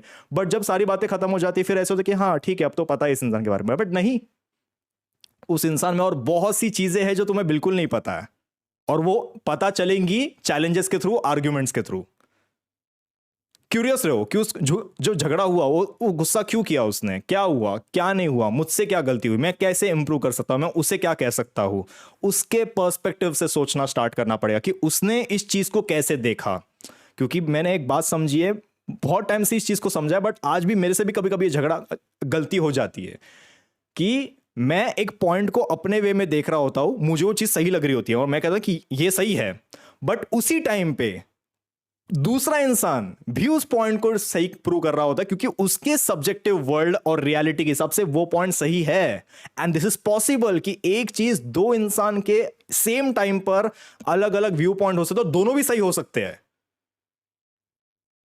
तो आर्ग्यूमेंट्स एंड रिलेशनशिप का जो सेकंड लेवल मैंने पहले बताया, level first level friendship, root of your relationship, and the second level is arguments and conflicts को तुम कैसे रिजॉल्व कर पाते हो, कैसे मैनेज कर पाते हो, इस चीज को सीखना। आई टेल यू दो बात इसमें बड़ी मजे की बात है जो कि मैं रिसेंटली किसी से बात करी कि when you started understanding other person, जब आप एक ऐसे लेवल पे पहुंच जाते हो कि तुम अगले इंसान को बहुत अच्छी तरीके से समझ रहे हो, तो अगर वो कुछ कॉन्फ्लिक्ट भी ला रहा है ना बीच में, तो पहली चीज उसमें क्या होगी कि सिर्फ तुम्हारे अंदर से एम्पैथी आएगी उसके लिए, गुस्सा कभी नहीं आएगा, लड़ाई कभी हम्म। कभी नहीं होगी, क्योंकि तुम्हें पता है कि हम्म। अगला इंसान अपनी रियलिटी की, अपनी अंडरस्टैंडिंग, अपने वर्ल्ड व्यू से इस बात को देख रहा है, और कहीं ना कहीं जितना वो सही उतना मैं भी तो सही हो सकता हूँ, हम दोनों हम्म। अपनी जगह पर सही भी तो हो सकते हैं। कहीं ना कहीं बीच का रास्ता भी तो निकल सकता है। ये तब आता है जब you get into a position जहां पर तुम एक दूसरे को समझ रहे हो। जब तक तुम नहीं समझ रहे हो, जब हम रिस्पेक्ट करते हैं उस इंसान की भी, कि उस इंसान की भी अपनी फीलिंग्स है, वो भी, उसका भी अपना सब्जेक्टिव वर्ल्ड है, उसका भी अपना पर्सपेक्टिव है उस चीज का, दैट इज रिस्पेक्ट। कि यार हाँ भाई, उसका भी सुनना है, उसका भी इसमें है। एंड फिर जो आपने बोला कि बीच का रास्ता फाइंड आउट करके कैसे हमें फिर आगे बढ़ना और इसमें इसमें एक बात मैं और कहूंगा। अभी मैंने रिसेंटली एक वीडियो पोस्ट करा था इस बारे में कि जब भी कोई दो लोग रिलेशनशिप में होते हैं तो वहां पर दो लोग की जगह चार पर्सनैलिटीज रिलेशनशिप में होनी चाहिए। है। दोनों की दो दो पर्सनैलिटीज। एक पर्सनैलिटी जो कि रिप्रेजेंट करे ईगो को यानी कि सेल्फ को, और एक पर्सनैलिटी वो जो रिप्रेजेंट करे कॉमन्स को। उन दोनों में मान लेते हैं कि दो लोग रिलेशनशिप में हैं, तो जो भी उन दोनों में चीजें चीजें कॉमन है, जिन्हें वो साथ बैठकर कर सकते हैं, बात कर सकते हैं, वो चीजें आ गई उन दोनों की कॉमन वाली पर्सनैलिटीज में। इसके साथ जहां पर पनप रहा है प्यार, जहां पर पनप रहा है अफेक्शन, जहां पर पनप रहा है केयर। अब इसके साथ साथ क्योंकि एक दूसरे में रमने से, दिखाने से कि वी आर वन, उससे जिंदगी तो चलेगी नहीं। उन्हें इंडिविजुअलिटी भी उतनी जरूरी है जितनी टुगेदरनेस जरूरी है। तो बाकी जो ये पर्सनैलिटीज होंगी दो, ये होंगी उनकी इंडिविजुअल पर्सनैलिटीज, जो कि वो जो स्पार्क की बात हम करते हैं ना बार बार, ये स्पार्क मेंटेन करेंगी दो पर्सनैलिटीज जो कि कहेंगी देख, इस रिलेशनशिप के अलावा मेरी एक इंडिविजुअल आइडेंटिटी भी है, और ये मैं हूं और ये तू है, रिस्पेक्ट करते हैं इन बाउंड्रीज के साथ। एक एक लेबनीज फिलोसफर है, उनकी एक लाइन थी जो कि मुझे बहुत बढ़िया लगती है इसको इसको और प्रैक्टिकली समझाने से। खलील गिब्रान एक लेबनीज फिलोसफर है, उन्होंने कहा कि दो लवर मंदिर के दो पिलर की तरह होते हैं। मतलब ओके, नेक्स्ट लाइन में वो कहते हैं ना ज्यादा दूर और ना ही ज्यादा नजदीक। तो यहाँ पर उनका मानना ये था कि जो डिस्टेंस है ना रिलेशनशिप में, वो ना तो ज्यादा दूर होना चाहिए ना ही ज्यादा करीब। तो उसके बाद ये जो पर्सनालिटी वाला जो मैंने कॉन्सेप्ट तैयार करा कि भाई ये जो दो पर्सनालिटीज होंगी जो कॉमन दिखाएंगी, ये दिखाएंगी इनकी क्लोजनेस, कि वो ज्यादा दूर नहीं है। जबकि ये जो दो पर्सनालिटी जो इंडिविजुअल होंगी, वो ये दिखाएंगी कि दोनों एक दूसरे में इतने अंदर नहीं है कि ये अंधे हो जाएं। और ये जब चीजें साथ में मिलकर कंपैटिबिलिटी काम क्या करते हैं, लोग क्या करते हैं, लोग सबके अंदर मल्टीपल स्पेक्ट्रम पर्सनालिटीज होती हैं। लोगों में कमी क्या है कि वो सिर्फ एक वो वाली पर्सनालिटी पुश करेंगे जो कि अगले इंसान को अट्रैक्ट कर सके। अट्रैक्शन होगा, दोनों रिलेशनशिप में आ गए। अब जब उस पर्सनालिटी से बाहर निकलने की बात हुई, अलग अलग रिएक्शंस पर काम करने की बात हुई, तो जो इंसान को तुमने अट्रैक्ट करा था उससे तो कभी आइडिया नहीं था कि तुम ऐसे भी एग्जिस्ट करते हो। तो इसीलिए एक सब्सटेंशियल वे में सैचुरेटेड आइडिया होना चाहिए हमारे पास कि दो ये आइडियाज है, दो ये पर्सनालिटीज है। एक तो सिर्फ मेरी पर्सनालिटी सिर्फ तेरे लिए है, दुनिया इसके अलावा इस पर्सनालिटी को तेरे अलावा कभी देख नहीं पाएगी। पर मेरे पास एक इंडिविजुअल पर्सनालिटी भी एग्जिस्ट करती है जो कि दुनिया देखेगी। वो मुझे एक एक सेल्फ, एक आइडेंटिटी देगा सेल्फ की। बट क्योंकि अब हम रिलेशनशिप में हैं, तो rather than working as two, हमें कॉमन पर्सनालिटी भी चाहिए जहां पर मैं कह सकूं वी। एक बड़ा अच्छा कोट पढ़ा था मैंने जो मुझे बड़ा पसंद है कि when I become we, even illness become wellness. तो जब दो लोग ये वी वाली पर्सनालिटी लाएंगे तो फ्लरिशमेंट होगा, और उस फ्लरिशमेंट को सरवाइव करने के लिए इंडिविजुअल्स की पर्सनालिटी जरूरी होगी। क्योंकि तुम फ्लरिश, मान लो आपने आपने बीज बो दिया जाके, जब तक उसे खाद पानी आप अलग अलग चीजें नहीं दोगे तो वो कहाँ से ग्रो कर जाएगा। आपने पनपा तो दिया उसे, आपने बीज तो बो दिया, इस वी ने बीज तो बो दिया, बट उसे ध्यान कौन रखेगा उसका कि ये वी सही से काम कर रहा है नहीं कर रहा है, कि इनमें वो स्पार्क बच रहा है नहीं बच रहा है। मान लो in the initial phase of relationship में बड़ी चीज कॉमन नोटिस करता हूँ लोगों में कि बस अगले अगले अगले इंसान ने कह दिया ये ऐसा है तो ये ऐसा है। हाँ जी आप बिल्कुल सही कह रहे हैं, आपने जैसा कहा वही कट हो सकती है। जबकि इंपॉर्टेंस होनी चाहिए कि तुम वहां उन्हें करेक्ट करो। अगर तुम्हें लग रहा है कि वो तुम्हारी पर्सनल आइडियोलॉजी से अलग जा रहे हैं तो कह दो रिस्पेक्टफुली कि देखो आपने जो कहा वो आपके लिए सही है, बट मैं ऐसा नहीं मानता, मैं ऐसा मानता हूँ। वहां से तुम्हें एक अंडरस्टैंडिंग पता चलेगी अच्छा ये अगला इंसान ऐसा भी सोच सकता है। और वहां से वो जो फेज होता है ना टॉकिंग टू ईच अदर वाला, ये सबसे खराब फेज है किसी भी रिलेशनशिप को स्टार्ट करने का। क्योंकि वहां तुम क्या दिखा रहे हो, फेरी टेल, लाला लैंड, ये यूनिकॉर्न्स की कहानी है, ये प्रेम का तो थोड़ा ना, ये गदर है। यहाँ पर सब कुछ ऐसा है कि सब दुनिया से परे, दुनिया से अंडरस्टैंडिंग से परे, तुम्हें नहीं पता। यहाँ तो मैं तुम्हें चांद तारे तोड़ लाऊंगा, बट वो चांद तारे का डिस्टेंस ना उस टॉकिंग फेस से रिलेशनशिप में आने के बाद पता चलता है कि ओ माय गॉड, ये तो बहुत दूर है, यहाँ नहीं पहुंच पाऊंगा मैं जिंदगी में कभी। वो तो मैंने कह दिया था, जुमला था ये तो सिर्फ, मैं नहीं पहुंच पाऊंगा वो कभी। और वहां से फिर स्टार्ट होती है डिसअपॉइंटमेंट्स। एक रिलेशनशिप को मारने का सबसे आसान तरीका है डिसअपॉइंटमेंट देते रहो। तो एक्सपेक्टेशन तुम फेरी लैंड वाली लाओगे, एक फेरी टेल वाली एक्सपेक्टेशन डाल दोगे किसी रिलेशनशिप में, तो फिर तुम्हें तो राम जी बचाए, क्योंकि तुम कभी रियलिटी में आ ही नहीं पाओगे। और एक बड़ा अच्छा कोट, मुझे कोट क्या, मेरे दोस्त ने एक बात कही थी, जो आपने कहा ना कि अगर किसी से, अगर तुम्हें, तुम्हारी को क्रश है और तुम्हें छुटकारा पाना है, डोंट प्रपोज हर, उसे जान जाओ कि वो कैसी है। जिस दिन तुम उसे अच्छी तरीके से जान गए, उस दिन तुम्हारा उस पर से क्रश खत्म। Right. I was like dude, dam, ये तो कुछ बहुत सब्सटेंशियल बात खेल गया। और यस। कि ये बड़ा इंपॉर्टेंट है, क्योंकि हम क्या, हमने उसे देखा, हमने उसे जाना नहीं, हमने अपने दिमाग में कहानी बनानी शुरू कर दी कि ये इंसान, देखो एक तो खूबसूरत बहुत है, खूबसूरत है तो बोलता बड़ा अच्छा होगा, बोलता अच्छा तो सुन लेगा मेरी, ये कर लेगा वो कर लेंगे, ये तो दुनिया का इकलौता ऐसा इंसान है, इसके बिना तो मैं जिंदगी नहीं बिता पाऊंगा। और यहीं से प्रॉब्लम शुरू हो जाती है, जहां तुम्हें पता चला ओ माय गॉड, इसमें ये कमी है, इसमें ये कमी है, इसमें ये कमी है, क्रश खत्म। सारी जो बेइंतहा मोहब्बत तुमने रातों रात इकट्ठा करी थी, वो सब धोनी के बालों की तरह उड़ जाएंगी।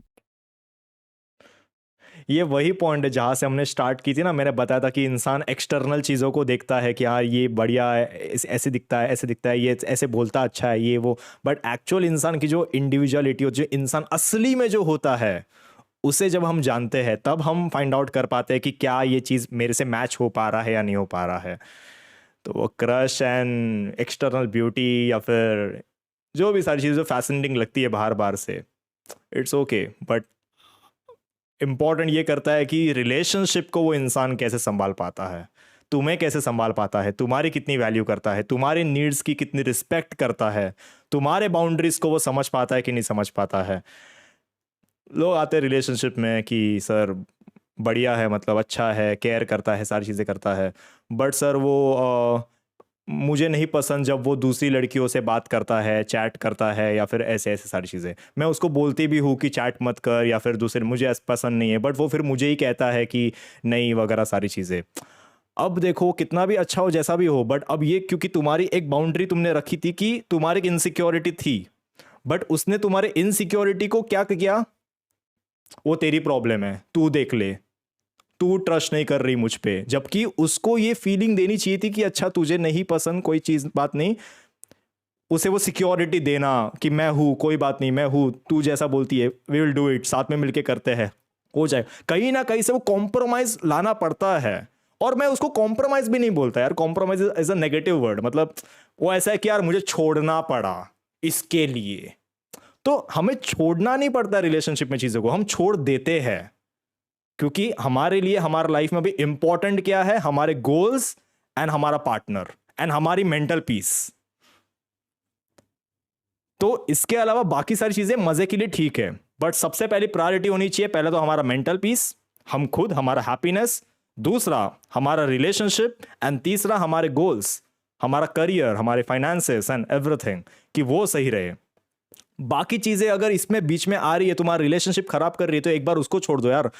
बहुत से लोग आए मेरे पास, कहते हैं कि सर मेरा बॉयफ्रेंड या फिर मेरी गर्लफ्रेंड या फिर जो भी रिलेशनशिप में है, या फिर मेरा हस्बैंड है, वाइफ है, ठीक है, वैसे बेस्ट फ्रेंड है, तो मुझे वो बेस्ट फ्रेंड नहीं पसंद उसका, एंड वो उस बेस्ट फ्रेंड को छोड़ता नहीं है। ये बेस्ट फ्रेंड वाले इश्यूज बहुत कॉमन है, बहुत आए।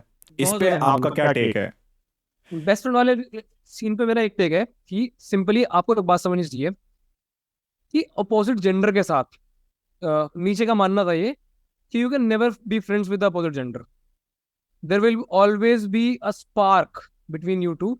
एक टेंशन एक बनी रहेगी, एक सेक्सुअल टेंशन, एक रोमांटिक टेंशन, जो कि तुम वर्बली एक्सप्रेस ना करो, जो कि तुम मानो ना, कभी एक्सेप्ट ना करो, बट वो हमेशा रहेगी रहेगी।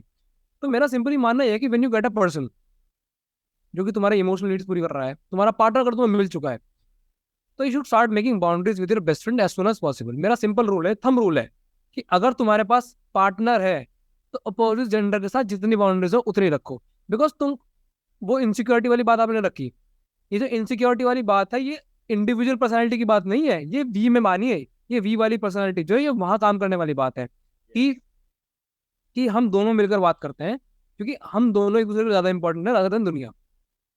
एक पॉइंट के बाद जब तुम्हारे पास एक पार्टनर हो तो तुम्हारे पास उसके आस तुम्हारी दुनिया ही वो हो जाता है। और होना भी ऐसे चाहिए, होना भी ऐसे चाहिए कि तुम्हें ये समझ में आए कि इसके अलावा जो भी कुछ चीजें हैं मेरे आसपास, दे आर टेम्परेरी, ये मेरे लिए परमानेंट है फिलहाल। और ये जैसा कह रहा है, इसकी समझना, इसको समझना मेरे लिए उतना ही इंपॉर्टेंट है जितना मेरे लिए पहले दुनिया को समझना था। क्योंकि इसे अच्छा नहीं लग रहा है, और फिर इसे अच्छा नहीं लग रहा तो ये कुछ ऐसा करेगी जो मुझे अच्छा नहीं लगेगा, रादर देन डूइंग कि उसे कुछ अच्छा लगे। I should make sure from my self कि मैं कुछ ऐसा करूँ ही ना। और अगर मेरी कोई बेस्ट फ्रेंड रही है तो भाई उस अगली को भी ये समझना चाहिए कि अब मैं वो सेम इंसान नहीं रहा हूँ। अगर आप इस रिलेशनशिप में आकर भी आप सेम है, अगर आप एक रिलेशनशिप में आकर भी वही सेम चीजें कर रहे हैं जो आप पहले कर रहे थे, तो उस रिलेशनशिप का आपकी जिंदगी में कुछ बेनिफिट नहीं हुआ। क्योंकि एक relationship is meant to improve you, is meant to make you more of a human. एक रिश्ता क्यों बनाते हैं हम किसी के साथ? कुछ सीखने के लिए, कुछ आगे बढ़ने के लिए, कुछ कुछ नया करने के लिए। और जब तुम एक रिलेशनशिप में आने के साथ भी तुम उस बेस्ट फ्रेंड से जाकर अभी 6 6 घंटे बात कर रहे हो, तुम अपनी चीजों से शेयर कर रहे हो, सही नहीं है। मैंने बहुत पहले सेकंड पॉइंट क्या रखा था, अंडरस्टैंडिंग का इसलिए रखा था कि मुझे चाहिए कि अगर मेरी उससे लड़ाई हो रही है, if I am fighting with her and we both are sharing some happy moments with each other, तो उसमें ना तो मुझे खुशी में कोई चाहिए, ना ही मुझे दुख में कोई चाहिए। मेरी उससे लड़ाई हुई है तो साथ बैठूंगा, लड़ूंगा साथ, खाऊंगा साथ, पीऊंगा साथ, बट रहूंगा साथ ही। मुझे नहीं चाहिए कोई तीसरा आकर मुझे बताए कि किसकी गलती थी, किसकी गलती नहीं थी। मुझे चाहिए कि हम दो हैं, हम दोनों अपने एक दूसरे में इतने फुलफिल होने चाहिए कि देख, गलती हो गई है, लेट्स बैठते हैं, बात करते हैं, रिजॉल्व करते हैं। एक थर्ड पर्सन जैसे भी किसी भी रिलेशनशिप में इंक्लूड होता है, चाहे वो मेल बेस्ट फ्रेंड हो, फीमेल बेस्ट फ्रेंड हो, दोनों साइड में से, या फिर एक लड़के का एक दूसरा मेल फ्रेंड हो, एक लड़की का दूसरा फीमेल फ्रेंड हो। इन जनरल वो तुम्हें कभी वो एडवाइस नहीं दे पाएंगे जो तुम एक दूसरे के साथ बैठकर बात रिजॉल्व करके कर पाओगे। वो तुम्हें हमेशा पहले तो खुद की वैलिडेशन देंगे कि नहीं भाई, मुझे तो लगता है तू ही सही है। वो कभी तुझे डिजर्व करती ही नहीं, वो तुझे डिजर्व करता ही नहीं। अब पहली बात, तुमने उसे ऑलरेडी वैलिडेशन दे दी, एक पॉइंट दे, एक स्टैंडर्ड दे दिया। कि तो मैं यही कह रहा था कि जब हम किसी दो लोग रिलेशनशिप में होते हैं तो फुल एक दूसरे में फुलफिलमेंट इंपॉर्टेंट है, और कहीं ना कहीं disappointment is the main reason कि रिलेशनशिप खत्म हो जाती है।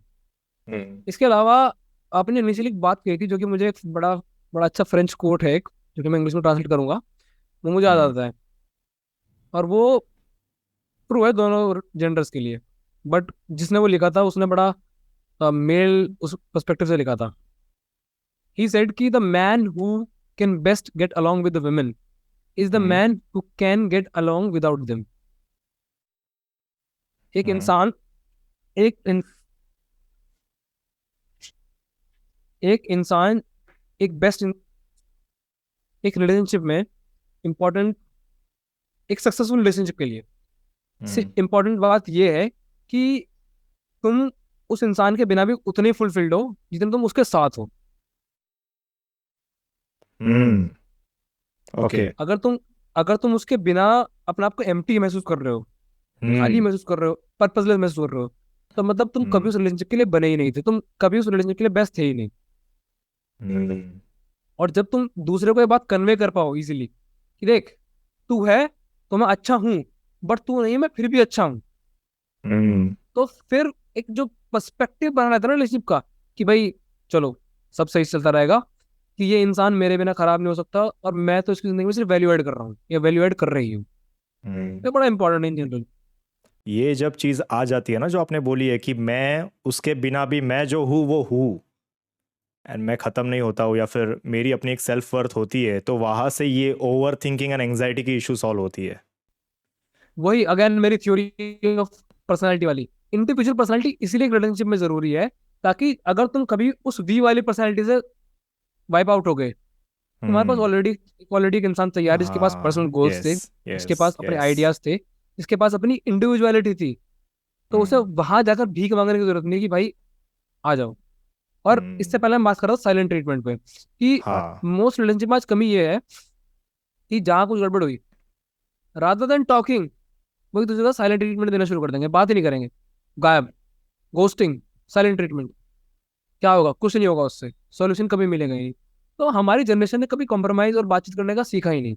हमारे में यह है कि अच्छा, ये नहीं कर रहा कोई और करेगा, ये नहीं कर रहा कोई और कर लेगा, ये नहीं कर रही कोई और कर देगा, करेगी। और इसीलिए हमने वो जो वैल्यू थी ना रिलेशनशिप्स में, रिश्ते में, एक शादी में वो वैल्यू खो दी है। मैं आज भी देखता हूँ कपल ऐसा कोई मुझे आज तक मिला नहीं जो लड़ाई ना होती हो। हम्म बट हमारे से हमारी जनरेशन से पिछली जनरेशन थी, उन सब ने जिस तरीके से लड़ाइयों को अवॉइड करा या फिर उन लड़ाई से बाहर निकल कर एक रिश्ते को बनाया, वो हमने हम्म देखा है। हम भले कहते हैं कि ट्रॉमा रहा है उस जनरेशन में, इतना ये रहा है वो रहा है। अरे भाई, तुम मेंटल हेल्थ के बारे में बात करते हो, तुम्हारी अपनी कौन सी आज सही है? तुम हर दिन तक एक नए रिलेशनशिप के ट्रॉमा में हो, क्योंकि तुमने कभी उस चीज को समझने की कोशिश नहीं करी कि अंडरस्टैंडिंग कितनी इंपॉर्टेंट है, कॉम्प्रोमाइजेस कितने इंपॉर्टेंट है। कोई भी रिश्ता कॉम्प्रोमाइजेस और अंडरस्टैंडिंग की वजह चल ही नहीं सकता, क्योंकि तुम्हें कहीं ना कहीं कुछ पार्ट अपना लूज करना पड़ता है to gain something from that person. Hmm अगर तुम रेडी नहीं हो कुछ लूज करने के लिए, सेक्रीफाइस करने के लिए, हम्म तो तुम कभी कुछ हम्म नया पा ही नहीं पाओगे। And this is what I learn hmm from my own mentor. उन्होंने मुझसे बहुत यस पहले एक बात कही थी कि भाई, कहीं से निकलने के लिए ना, उन्होंने मुझसे कहा था कि कहीं पहुंचने के लिए कहीं से निकलना बहुत जरूरी है। हम्म तो कुछ पाने के लिए you have to lose something from your self. Hmm कि कहीं एक रिलेशनशिप से तुम बाहर निकल रहे हो, एक रिश्ते से तुम बाहर निकल रहे हो, एक ब्रेकअप से गुजर रहे हो, तुम ये समझो कि तुम्हारा एक हिस्सा जाएगा। तब हम्म तुम वापस अपने आप को रिफॉर्म कर पाओगे, तब तुम रेडी हो पाओगे नेक्स्ट के लिए। बट हम्म अगर तुम उस हिस्से को जाने ही नहीं दे रहे, तो तुम हम्म कभी उस फेज से बाहर ही नहीं आ पाओगे। हम्म तुम वहीं के वहीं अटके रह जाओगे, उस बंदे के अंदर, उस बंदी के अंदर, उस जगह पे, उस टाइम पर जहां पर वो था। तो इंपॉर्टेंट है कि you just have to learn to grab things and to let them go. और अगर इस पूरे प्रोसेस में तुम्हें कॉम्प्रोमाइज सेक्रीफाइस नहीं करने आए, तुम कभी सक्सेसफुल हो ही नहीं पाओगे किसी भी रिलेशनशिप में। ये बातें सुन के मेरे को पहला तो वही बेस्ट फ्रेंड वाला जो पॉइंट है वो मुझे अभी भी बोलना है कुछ चीज़ें। दूसरा मुझे एक चीज़ याद आई अबाउट लव लैंग्वेज। वो चीज़ समझना बहुत इंपॉर्टेंट है रिलेशनशिप को आगे बढ़ाने के लिए, क्योंकि मैंने ये पर्सनल एक्सपीरियंस भी बहुत किया है, उसमें मुझे इम्प्रूवमेंट आई है। बात आती है बेस्ट फ्रेंड की। तो पहले तो देखो, अगर तुम्हारा बेस्ट फ्रेंड है, बेस्ट फ्रेंड रखना गलत बात नहीं है, ठीक है, बेस्ट फ्रेंड रखो, अच्छी चीज़ है। तुम रिलेशनशिप में आए, उसके पहले से तुम्हारा वो बेस्ट फ्रेंड था, ठीक है, but it's okay fine. But कैसा है पता है, अब ये जो इंसान आया जिसके साथ तुम रिलेशनशिप में हो, यू आर कंसिडरिंग हिम और हर एज योर लाइफ पार्टनर। अब अगर अपने लाइफ पार्टनर से ज्यादा प्रायोरिटी तुम अपने बेस्ट फ्रेंड को दे रहे हो, तो वो काहे का लाइफ पार्टनर? क्योंकि अगर तुम्हारा लाइफ पार्टनर ही तुम्हारा बेस्ट फ्रेंड नहीं बन सकता, तो base of the relationship is friendship. और वो फ्रेंडशिप का हक तुमने किसी और को दिया है, लाइफ पार्टनर का हक किसी और को दिया है, ये नहीं चलने वाला। ये रिलेशनशिप नहीं बेटर होगी, इससे ग्रो नहीं कर पाओगे, आगे नहीं बढ़ पाओगे, अटके ही रहोगे, यही झगड़े चलते रहेंगे तुम्हारे, इसको या उसको, किसको प्रायोरिटी दूं, कहाँ जाऊं। स्टैंडर्ड्स एंड अपने वैल्यूज रखना इंपॉर्टेंट है कि भाई ये मतलब ये करना है, तो ये मेरा लाइफ पार्टनर प्रायोरिटी मतलब ये प्रायोरिटी है। फिर दोनों के कुछ अपने रूल्स सेटअप करना, और रूल्स की जो आपने बताया कि यार ये बात अगर मुझे है जो मुझे नहीं पसंद, तो मुझे भी पता है कि मेरा पार्टनर भी वो चीज़ नहीं करेगा। फॉर एग्जाम्पल, अगर मैं कहीं बाहर जा रहा हूँ या फिर मेरी पार्टनर कहीं बाहर जा रही है, तो वो मुझे अगर बता के जाती है, तो कहीं ना कहीं वो रूल मेरे पे भी लागू होता है कि मुझे भी जब बाहर जाना है तो मुझे भी कहीं ना कहीं उसे बताकर ही जाना है। क्योंकि अगर वो एक्सपेक्ट करती है, उसे वो चीज़ करनी पसंद है, या फिर उसे नहीं पसंद जब मैं कहीं बाहर जाऊँ तो उसे ना बताऊँ। अब शायद तुम्हें लगता होगा कि अरे सब हर चीज़ें बता के करना पड़े, ज़रूरी है क्या? मतलब अगर तुम्हारे पार्टनर को गुस्सा आता है उस बात से, वो उसकी बाउंड्रीज है, वो उसकी अपनी थिंकिंग है कि यार कहीं जा रहा है तो बता कर जाया कर, अगर तुम नहीं बता तो उसे गुस्सा आता है, तो डू इट। मैं इसलिए तो कह रहा हूँ relationship about putting conscious efforts. यही तो छोटे छोटे एफर्ट्स होते हैं।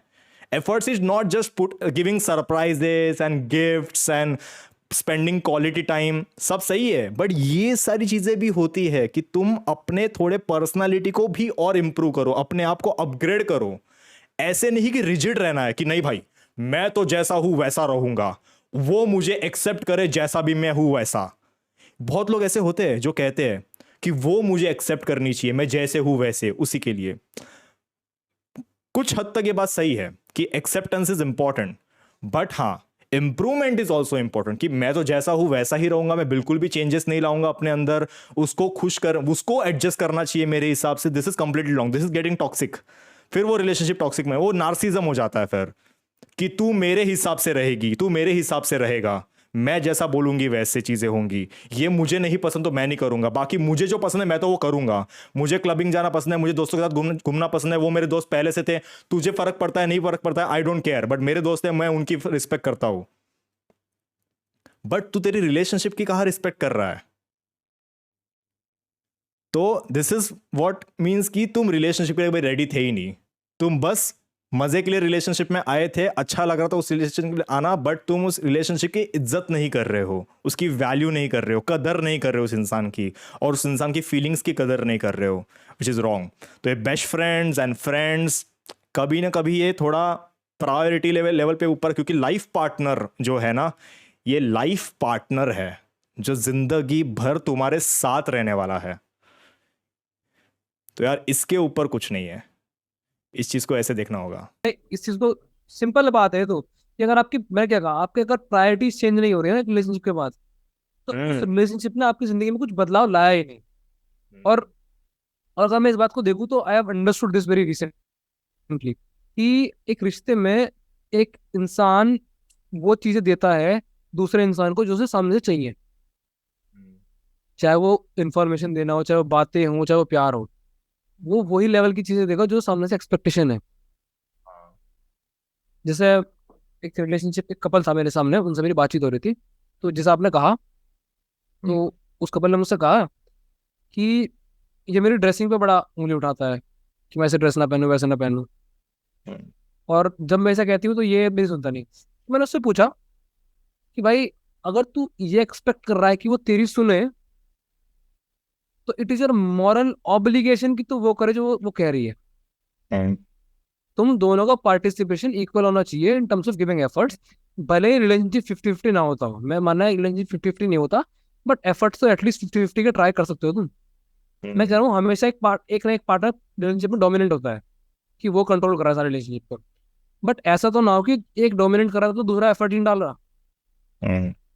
एफर्ट्स तो दोनों तरफ से इतने होने चाहिए कि दोनों फुलफिल कर सके कि भाई एक हाथ से मैं खिला रहा हूँ तो दूसरे से तू खिला दे, पेट तो भरे दोनों का कम से कम, भले ही मन ना भरे पेट तो भर जाए। तो यही इंपॉर्टेंस लोग नहीं समझ पाते कि वो जो आइडिया है ना about getting not knowing each other in some ways, और कि दूसरा जैसा कर रहा है उसका रेसिप्रोकेट करना, नार्सिसिज्म आज की तारीख में रिलेशनशिप में सबसे बड़ी प्रॉब्लम है। क्यों? क्योंकि वही बात कि मैं सही हूँ, जैसा मैं कहूंगा वैसा करना है, रादर देन कि ना तू सही है ना मैं सही हूँ, या फिर हम दोनों ही सही है, आकर बैठ के बात करते हैं, एक बीच का रास्ता निकालते हाँ, मैंने पढ़ा था, और ये मैंने फ्री वेबिनार्स में भी सिखाता हूँ, अबाउट अटैचमेंट स्टाइल्स, हैं। एंग्शियस, सिक्योर एंड हाँ अवॉइड। हाँ हाँ, ये नार्सिसिस्टिक पर्सनालिटी डिसऑर्डर के लोग होते हैं। जो इनमें कंप्लीट अवॉइडेंस के एकदम उस पीक पे होते हैं, अवॉइडेंस के वो कंप्लीटली मतलब इंडिपेंडेंट, मतलब मैंने इस चीज़ को भी ऐसे लिया कि there are 3 stages of human, कह सकते हो इवॉल्व जैसे होता है। तो जो पहला स्टेज होता है दैट इज डिपेंडेंसी। जब हम छोटे बच्चे होते हैं तो हम डिपेंडेंट रहते हैं अपने पेरेंट्स के ऊपर एंड एवरीथिंग, हम डिपेंडेंट रहते हैं, इमोशंस के बेसिस पे हम डिपेंडेंट रहते हैं। बट जैसे हम बड़े बड़े होते जाते हैं तो हमें समझ में आता है कि यार चीज़ों को मैं भी कंट्रोल कर सकता हूँ, तो हम इंडिपेंडेंट हो जाते हैं। बट कुछ लोग तब भी ऐसे ही रह जाते हैं जो डिपेंडेंट ही रहते हैं, वो सेकंड स्टेज पे कभी पहुंच ही नहीं पाते, इमोशनल डिपेंडेंसी। क्यों? क्योंकि उनके पेरेंट्स से कभी उन्हें वो प्यार, वो कनेक्शन, वो अटेंशन वो मिला ही नहीं होता है। इसलिए वो कहीं ना कहीं वो प्यार ढूंढ रहे होते हैं किसी से कि यार मुझे वो प्यार मिले मिले मिले। और फिर उसके लाइफ में कोई वो लड़का या लड़की आ जाता है जो उसे वो प्यार देता है, अटेंशन देता है, तो उसे बड़ा ही फील होता है कि अरे यार मुझे प्यार हो गया, मतलब यही वो इंसान है जिसके साथ मुझे रहना चाहिए। अब क्या हो गया, वो डिपेंडेंट हो गया उस चीज़ के ऊपर कि जहाँ से उसे वो माँ बाप से जो चीज़ नहीं मिली थी वो उसे अभी वो इंसान से मिलना स्टार्ट हो गई है। अब जिस दिन से वो इंसान चीज़ें करना बंद कर दे, थोड़ा सा कम कर दे, अब वो ये क्या हो गया, पहले तो ये ऐसा था, पहले तो तू मेरे लिए ये करता था, अब तो तू कुछ करता ही नहीं है मेरे लिए, पहले तो तू मुझे मिलने आता था, अब तो तू मुझे मिलने ही नहीं आता है कभी। तो ये क्यों हो रही है? हम कहीं ना कहीं इमोशनली बहुत ही डिपेंडेंट हो रहे हैं उस इंसान के ऊपर। तब आती है एंग्शियसनेस एंड ओवर थिंकिंग एंड सारी चीजें, एंग्शियस अटैचमेंट स्टाइल। इसी में I have, while I was reading about it very early, like last year मैंने जब इस बारे में पढ़ना शुरू करा था, तो मैंने इस चीज को कोरिलेट करा कि एक बड़े अच्छे एग्जांपल से जो आपने बात की, जो बहुत बड़ा करता हूँ मैं, एक क्लियर एग्जांपल से। ये लोग बड़े हो जाते हैं फिजिकली, इमोशनली वो उसी बच्चे की स्टेट पे रहते हैं जिसमें पहले थे। एग्जाम्पल किस तरीके से दे सकता हूँ मैं? एक बच्चे के पास खिलौना होता है, या फिर बच्चा एक मदर चाइल्ड का रिलेशन ले लो। आप बच्चे से कहो कि तेरी मम्मी नहीं मेरी मम्मी है, यू विल गेट ट्रिगर्ड। उसी वक्त तो ट्रिगर हो जाएगा, नहीं नहीं मेरी मम्मी है, लड़ना शुरू कर देगा, चिल्लाएगा, रोएगा। Same goes with the toy. तुम उससे कहते हो ये तो नहीं तेरा खिलौना, नहीं मेरा खिलौना, मैं रख रहा हूँ उसे, रोना शुरू कर देगा, चिल्लाएगा, हाथ पैर मारेगा। ये स्टेट बड़े होने के बाद भी रहती है। फॉर दैट पर्सन, वो जो पार्टनर है उसका, वो कहीं ना कहीं वो मदर फिगर, वो टॉय, ये वो इमोशनल सपोर्ट है जो कि उसे खुशी दे रहा है। और तुम जैसे उसे छीनोगे, उसके अंदर का जो चिड़चिड़ा बच्चा है ना, वो बाहर निकल कर आता है, नहीं नहीं मेरा है, हाथ पैर मारेगा, रोएगा और चिल्लाएगा, ये सब करेगा। और यही खासकर आई सी दिस इन मैन आज की तारीख में। इसलिए I love to talk about more mental health of men rather than talking about female mental health. कि भाई आदमी में कमी क्या चल रही है, वो किस तरीके से अपना वो किस तरीके से वो किस तरीके से अपने आप को सुधार सकते हैं, क्या क्या कमियां उनके, वो किस तरीके से चीजें बदल सकते हैं। ये बड़ा इंपॉर्टेंट है समझना। क्योंकि सोसाइटी ना कहीं कह दे कि पेट्रियार्की है, ये सब है, वो सब है, बट रूट तो फीमेल्स हमेशा से रही हैं किसी भी सोसाइटी का। बट जो ब्रांचेस है मेन, जो कि एक्चुअली में फ्लरिश करते हैं, जो कि फल उगाते हैं, जब वो खराब हो जाए ना, तो पेड़ भी एक दिन आकर अपना ढह ही जाता है। आज आदमी मानसिक रूप से इतने कमजोर हो चुके हैं कि उन्हें आधी चीजों का पता ही नहीं। वो बच्चे ही हैं। What I consider most men are just man child. वो फिजिकली बड़े हुए हैं, मेंटली वो वही बच्चा है आज भी। उनसे तुम कुछ वैसी बात, क्योंकि अभी रिसेंटली मैंने लोकल ट्रेन में ट्रैवल करना शुरू करा था, तो वहां पे मेरा एक्सपीरियंस रहा, जब मैं बड़े बड़े मतलब 60 40 50 वाले लोगों को सुनता था, आई वाज लाइक ये तो लड़ रहे हैं 12 13 साल के बच्चों की तरह एक दूसरे के साथ। एक ने कुछ कह दिया तो दूसरा वाला उससे बात नहीं कर रहा पूरे रास्ते। आई वाज लाइक ये इनके बच्चे भी होंगे, इनके बच्चे 20 25 साल के होंगे, 10 15 साल के होंगे, इनमें और उनमें डिफरेंस क्या रह गया फिर? ये कभी ग्रो भी नहीं कर पाए, इन्होंने कभी सीखा ही नहीं how to be a man. और वही फिर वो वाली बात मेरी आ जाती है कि you can only understand how to be a man with at a right time by having a right masculine guiding light in your life. ये मैस्कुलिन गार्ड वाली चीज़ मुझे पता नहीं मैंने कहाँ पे पढ़ी थी, बट मैंने पढ़ा था कि जो हमारे स्कूल्स एंड हमारे कॉलेजेस वगैरह तो ज़्यादा हमारे फीमेल टीचर्स होते हैं, तो हमें बचपन से ना एक लड़के के लाइफ में फीमेल इन्फ्लुएंसेस क्योंकि ज़्यादा हो गए हैं, सारी चीज़ें हो गई है, तो उस हिसाब से हमें कभी वो मैस्कुलाइननेस क्या होती है, एक एक कह सकते हैं कि इसे कैसे प्रेजेंट करें, हाँ, what is like to be a man, to achieve goals and go and fight and protect and just do it वाला एटीट्यूड या फिर प्रोटेक्टिंग वाला एटीट्यूड और ये सारी चीज़ें, इट्स इम्पॉर्टेंट। क्योंकि ये सच है, क्या बोल रहे हो? हाँ, इसलिए नहीं, लोग कहते हैं मेन साइकोलॉजी वेमेन साइकोलॉजी, ये है कुछ हद तक, बट कहीं ना कहीं वो masculine energy and feminine energy भी होती है एक। क्योंकि लड़के होते हैं उसके अंदर फेमिनिन एनर्जी ज़्यादा हो सकती है, मैस्कुलिन एनर्जी कम हो सकती है, तो कुछ लड़कियां ऐसी होती है जिनमें फेमिनिन एनर्जी कम हो सकती है, मैस्कुलिन एनर्जी ज़्यादा हो सकती है। तो वो चीज़ भी बड़ा इंपॉर्टेंट होता है कि अगर इंसान में कंप्लीट एक पूरा ही मैस्कुलिन एनर्जी अगर आ गई तो वो एक नार्सिसिक पर्सनालिटी बन सकता है कि यार दैट डोमिनेंस एंड एवरीथिंग, थोड़ा भी इमोशनल एम्पैथी कुछ भी नहीं है उस इंसान के अंदर, थोड़ा भी इमोशंस नहीं उस इंसान के अंदर, तो वो कंप्लीटली वैसा हो जाएगा। तो वो बैलेंस करना बहुत इंपॉर्टेंट है मैस्कुलिन एंड फेमिनिन एनर्जी के इंसान के अंदर, अपने आप के अंदर। rather than calling it energy, I'll call it temperament, क्योंकि ट्रेट्स होते हैं दोनों ही, मैस्कुलिन फेमिनिन। और इवन आर वेदा सेज कि प्रकृति और पुरुष, मैस्कुलिनिटी और फेमिनिटी में बैलेंस बहुत जरूरी है। बट कहीं ना कहीं मेरा मानना है कि एक ना एक हमेशा डोमिनेंस में रहती है। और in case of man in general मेरा मानना सिंपली, बहुत सिंपल ये है कि जब तक तुम एक रोल मॉडल तैयार नहीं करोगे किसी इंसान के लिए, किसी आदमी के लिए, वो कभी कुछ कर नहीं पाएगा। I went to a place जहाँ पर I had this particular female teacher. मैंने उसे देखा और मैंने समझा कि अगर ऐसी टीचर मुझे नर्सरी किंडरगार्टन में मिलती, तो कितना अफेक्ट करती है मेरी साइकोलॉजी को ये आज की तारीख में, क्योंकि जिस तरीके के उसके हालात थे वो बांधने वालों में ज्यादा थे।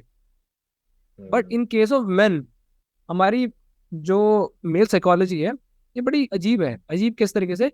मॉडर्न सोसाइटी कभी भी मेल साइकोलॉजी समझ नहीं पाएगी। वो इसलिए क्योंकि हमारी स्पीशीज प्रोग्राम हुई है वॉर्स के अंदर, लड़ाइयों के अंदर। हमने देखा है कि हमें चाहिए डोमिनेंस, हमें चाहिए पावर। एक एंशियस पर्सनालिटी, एक नार्सिसिस्टिक पर्सनालिटी में सबसे कॉमन चीज क्या मिलेगी कि इन्हें चाहिए डोमिनेंस, इन्हें चाहिए पावर। एक अपने दूसरे पार्टनर पे पावर चाहिए, अपने दूसरे पार्टनर पे डोमिनेंस चाहिए। कि उसके उसके पास कोई और तरीका है नहीं उस मैनलीनेस को बाहर निकालने का, उस मैस्कुलिन फिगर को बाहर निकालने का, क्योंकि वो मैनलीनेस कभी टेम्ड हुई नहीं, वो मैनलीनेस कभी स्ट्रक्चर हुई नहीं। इसने स्कल्प ही नहीं करा उस इंसान को कि ऐसा नहीं, ये एनर्जी यहाँ नहीं, इस तरीके से कहीं और बाहर निकाल। तो वो किसी ना किसी तरीके से बाहर निकलनी है। अब जब आदमी कमजोर होता है ना, जब आदमी कमजोर होता है तो पता अपने साथ वाले आदमी से कम्पीट नहीं करता, वो कम्पीट करता है साथ वाली औरतों से। औरतों पे डोमिनेंस दिखाना, औरतों को गलत कहना, औरतों के बारे में अब्यूसिव यूज करना, उन पे हाथ उठाना और उन्हें ऑब्जेक्ट समझना, वो जब होता है जब एक आदमी कम्पीट नहीं कर पाता as a man with the fellow man. और क्योंकि उसकी वो साइकोलॉजिकल बायोलॉजिकल ट्रेनिंग ऐसी है कि उसे चाहिए डोमिनेंस, उसे चाहिए पावर, तो कहीं ना कहीं तो दिखाएगा, कहीं ना कहीं तो निकालेगा, अपने पे नहीं तो कहीं कमजोर पे। पर ये ऐसा क्यों होता है? जैसे आपने बताया था कि जो स्कूल्स वगैरह होते हैं वहाँ पे फेमिनिन जो टीचर्स हमारे होती है, तो उस हिसाब से फिर एक इंसान की मैस्कुलिनिटी ज्यादा बाहर नहीं आ पाई है, या फिर वो एग्जैक्ट क्या क्या कॉज है, मतलब क्या हो रहा है, उस पर क्या इम्पैक्ट हो रहा है, उसके डेप्थ में मुझे थोड़ा बताओ। देखो समझना पड़ेगा मैं सबसे पहले कि वी ग्रैब थिंग्स। आपने कहा ना कि हमारे फेजेस होते हैं लाइफ के, फिर हम ग्रैब करते हैं चीजें, फिर हम अंडरस्टैंड करते हैं, फिर हम एवेल्युएट करते हैं, फिर हम एक रोल मॉडल इमेज तैयार करते हैं अपनी। एक फेमिनिन टीचर, एक फेमिनिन या फिर कोई फेमिनिन किसी भी चीज का, it can't give you a role model जो कि तुम्हें मैस्कुलिन बनाए। Masculinity is about harshness, is about reality, it's about survival. Femininity represents mother, masculinity represent father. एक फादर और एक मदर का रिलेशन एक चाइल्ड के साथ डिफरेंट होता है। फादर क्या रियलिटी होता है, रियलिटी करती है फादर के साथ। वो थप्पड़ मारते हैं ना तो असल में आँख खुलती है। मदर क्या करती है, थप्पड़ मारने के बाद बिठा लेगी पास में, कह देगी आजा चुप हो जा, मैं चुप करा रही हूँ। एक फादर थप्पड़ मारेगा तो कहेगा समझ, दोबारा गलती करेगा दोबारा चांटा लेगा। And life is like the same. लाइफ चांटा मारेगी, एक बार खड़े हो जाओगे, अगर तुम खड़े नहीं हो तो दोबारा मारेगी। जब तक ये नहीं कहोगे ना एक बार और मार ले, एक बार और मार, एक बार और मार, मजबूत हो गया अब तू दोबारा मारेगा तो मुझे असर नहीं होगा, तुम लगातार चांटे खाते रहोगे। तो वो मैस्कुलिन फिगर जो हमें चाहिए कि हमें बता सके कि देख, life is not about fairy tales, life is not about मजे की कहानी। ये नहीं कि स्कूल तक कहानी है, ये नहीं कि सिर्फ आज यहीं तक है। वो एक मैस्कुलिन फिगर ही दे सकता है। फेमिनिटी सिर्फ और सिर्फ तुम्हें फ्लरिशमेंट, एक नरिशमेंट दे सकती है, एक शांति दे सकती है, बट सर्वाइवल नहीं सिखा सकती वो तुम्हें। इसीलिए हमारी जितने भी माइथोलॉजिकल स्टोरीज हैं, आप आज उन्हें उठाकर देख लो, कहीं ना कहीं आपको वहां पर हर किसी मेन फिगर के साथ एक गुरु जुड़ा मिलेगा, एक मेल गाइडिंग लाइट उससे जुड़ी मिलेगी।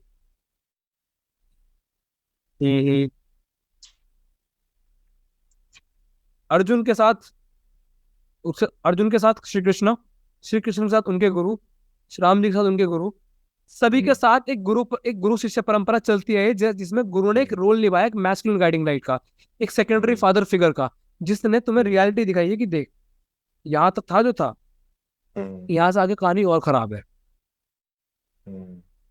तो जब तक तुमने वो रियलिटी एक्सेप्ट करने की कोशिश नहीं करी, मैं स्कूल में था, मैं अपनी पर्सनल एक्सपीरियंस बताऊं, मेरे कभी किसी फीमेल टीचर ने ये नहीं कहा कि स्कूल के बाद की कहानी क्या। दे वर मोर इनटू कि प्रेजेंट में क्या चल रहा है, क्या करना है, ये एग्जाम कर लें, ये वो ये बस इतना ही। Okay okay. तो वो जो मेंटली कैसे स्ट्रांग बनना है एक इंसान को, है हाँ हाउ टू फाइट। एग्जैक्टली वो जो हमारे अंदर जो इंस्टिंक्ट है ना, वो जानवर वाला, उसे कैसे ओवरकम करना है, उसे कैसे कंट्रोल करना है, उसे कैसे टेम करना है, उसे कैसे एक फिगर आउट करना है, उसे कैसे एनालाइज करना है, a feminine teacher can't teach it, क्योंकि femininity is more about emotions. Logic नहीं चलते फेमिनिटी के साथ। आप किसी टीचर को कुछ कह दो, फीमेल टीचर को कुछ कह दो, तो वो डायरेक्ट रिटायरेट करके तुम्हें थप्पड़ मार देगा। बट वही मेल टीचर पहले तुम्हें समझेगा, वो तुम्हें समझने की कोशिश करेगा कि कहीं ना कहीं बच्चा किसी चीज से गुजर रहा होगा, ये हो रहा होगा, वो हो रहा होगा, क्योंकि वहां वो लॉजिकली थिंक सोचेगा। Logical thinking also comes by masculine, by being more masculine. मेरा उस स्टोरी को पोस्ट करने का सिंपल ये मीनिंग था कि मैं नहीं कह रहा कि फेमिनिन फीमेल टीचर हटा दो, मैं कह रहा हूँ मैस्कुलिनिटी इन टीचिंग इंक्रीज कर दो। आप कंपेयर करो एक बच्चा जो एक पीटी टीचर, एक मेल पीटी टीचर के अंदर ट्रेन कर रहा है, और एक बच्चा जो एक सिंपल क्लास में पढ़ रहा है, उन दोनों की understanding of the world will be different. वो जो बच्चा पीटी टीचर के अंदर ट्रेनिंग कर रहा है ना, वो बच्चा स्ट्रगल्स के लिए आज नहीं कल तैयार बैठा मिलेगा। वो लड़ने के लिए तैयार रहेगा कि भाई मैं लड़ लूंगा, मैं लड़ूंगा और मैं लड़ लूंगा। बट वो बच्चा बड़ा प्रेजेंट में जिएगा, दूसरा जो मतलब एक फैमिली टीचर कर रहा है बड़ा प्रेजेंट में जिएगा, बड़ा इमोशनल रहेगा। मार्क्स कमा गए, मार्क्स कमाए तो रोना शुरू कर देगा वो, रात दिन की नहीं कोई नहीं इस बार कमाया अगली बार ज्यादा ले आऊंगा। और ये चीजें समझना बड़ा इंपॉर्टेंट है कि इसीलिए हमें कहीं ना कहीं मैस्कुलिनिटी की भी उतनी जरूरत है जितनी में फेमिनिटी की जरूरत है। मैं नहीं कह रहा कि खत्म। Completely agree with this. मैं एग्री करता हूँ इस बात से। बोलो क्या बोल रहे मैं कह रहा था कि हमें ये नहीं चाहिए कि मेरे को खत्म कर दे दूसरे को कंप्लीटली ले, नहीं। हो? मैं कह रहा हूँ बैलेंस इंपॉर्टेंट है, कहीं ना कहीं हमें ये समझना इंपॉर्टेंट है कि दोनों लोग काफी ज्यादा जरूरी है एक इंसान को एक इंसान बनाने में। मजे की बात यह है कि फेमिनिटी की प्रेजेंस में एक आदमी मैस्कुलिन नहीं बन सकता, बट मैस्कुलिनिटी की प्रेजेंस में एक औरत फेमिनिन जरूर बन सकती है। कैसे? ये कैसे? कैसे? ये ऐसे कि मैस्कुलिनिटी देती है सिक्योरिटी, हाँ, फेमिनिटी सिक्योरिटी प्रोवाइड नहीं करती। राइट। जब तुम सिक्योर हो अबाउट फ्यूचर, अबाउट एवरीथिंग, तो you can flourish a side जो कि तुम्हें सामने वाला नहीं दे रहा। अगर मैं आपको कुछ चीज ऐसी दे रहा हूँ जो कि सिक्योरिटी के साथ है, मैं दे रहा हूँ कि आपको मैं श्योरिटी दे रहा हूँ कि आपके आने वाली 10 वीडियोस पे 1 लाख व्यूज आएंगे और इतना आप उससे अर्न कर लोगे। तो आप उन वीडियोस को तो बनाओगे, बट आप सोचोगे जब इतना कुछ हो ही रहा है तो कुछ और ट्राई कर लेता हूँ, कुछ और फ्लरिश कर लेता हूँ। तो जो फ्लरिशमेंट होगी उसके अंदर वो फेमिनिटी की होगी फिर। इसीलिए ना जो भी, क्योंकि मैस्कुलिनिटी सर्वाइवल के लिए इंपॉर्टेंट है, और जिन भी लड़कियों के फादर नहीं होते हैं, फिर जो भी फादरलेस ग्रो होती हैं, वो कहीं ना कहीं आपको सूडो मैस्कुलिन दिखेंगी। बड़ा कंट्रोलिंग सा इन्वायरमेंट रखेंगे अपने आसपास, पार्टनर्स को बड़ा कंट्रोल करेंगी, ये ट्राई करेंगी वो ट्राई करेंगी, they try to be masculine because उन्होंने वो एनर्जी कभी देखी नहीं, तो उन्हें वो डेवलप करनी पड़ रही है अपने अंदर से। मेन के केस में उल्टा इसलिए क्योंकि उन्हें एब्सेंस से मैस्कुलिनिटी कभी ग्रो नहीं कर पाएगी, वो सिर्फ टॉक्सिक एक वर्जन क्रिएट होगा फेमिनिटी की प्रेजेंस में, जहां पर वो नहीं समझ पाएंगे कि how to be a man. वो अंदर से बायोलॉजिकली तो उनमें ट्रेट्स रहेंगे, बट उन ट्रेट्स को कैसे एनालाइज करके एक अच्छा आदमी बनना वो कभी नहीं सीख पाएंगे। क्योंकि सर्वाइव एक आदमी के लिए सर्वाइवल इंपॉर्टेंट है। कहीं ना कहीं हम कितने कह लें हम men and women are equal, ये वो ये ऐसा नहीं है। Women by default have more security than men in society. और जब हमें कोई सामने सिक्योरिटी दिखेगी नहीं तो हम तो कुछ भी करेंगे, हम पागल हो जाएंगे। अगर सिक्योरिटी नहीं तो पागल हो जाएंगे। वो जानवर वाला रूप स्वरूप बाहर तभी निकलेगा जब हमें सिक्योरिटी नहीं दिखेगी। तो इसीलिए in the presence of masculinity femininity grow कर सकती है, but in the presence of femininity masculinity कभी ग्रो नहीं कर सकती, पनप नहीं सकती। मतलब फ्लरिश कर सकती है, इंप्रूव इम्ब्रेस हो सकती है, बढ़ सकती है, बट कभी पनप नहीं सकती। वो तो वही रहेगा, आप कितने ही ट्राई कर लें। हमारी आधे से ज्यादा मेंटल प्रॉब्लम सॉल्व हो सकती है अगर हम अपनी बायोलॉजी को समझ लें कि हम कहाँ से आए और हम आज कहाँ बैठे हैं। हम क्या सोचते हैं कि हमारे एंसेस्टर्स ने क्या करा, हमें क्या फर्क पड़ता है। भाई तेरी बॉडी को फर्क पड़ता है, तेरी बॉडी को पता है कि तेरे एंसेस्टर्स ने क्या क्या करा है आज तक, तो तुम उसको तो नेग्लेक्ट कर ही नहीं सकते। नाइस। वैसे रिलेशनशिप के टॉपिक से मतलब कहाँ से कहाँ पे सही है। कॉन्वर्सेशन का फ्लो ही है। अच्छा 2 घंटे हो गए बात करते हुए। 2 घंटे हो गए।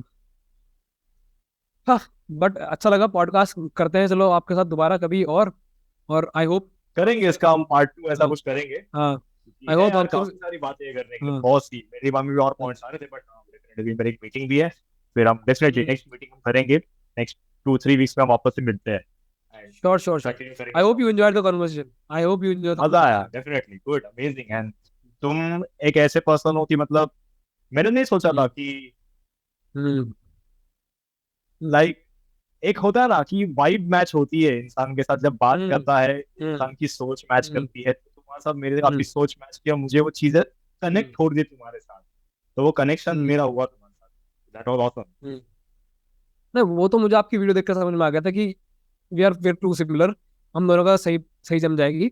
और एक पॉडकास्ट के लिए मैं इनविटेशन में बिना सोच समझे भेज दिया था, मैंने सोचा था कि शायद रिप्लाई भी ना करो आप, अरे बट वो ऐसे eventually things went well and आज हम ये कॉन्वर्सेशन को कंप्लीट कर पाए। बाकी कैसे? तो जरूर आपसे मिलते हैं दोबारा पॉडकास्ट पे, आप ये क्लिप्स भेज दीजिएगा यस मुझे, मैं एडिट यस कर लूंगा इन्हें, और दोबारा यस डेफिनेटली नेक्स्ट मंथ करते हैं एक और पॉडकास्ट इससे भी बेटर। यस यस ठीक है, definitely. It was great time having really with nice you. Talking to you. Amazing amazing. Same same same, have a nice day ahead. चलो bye, take care. Bye, same.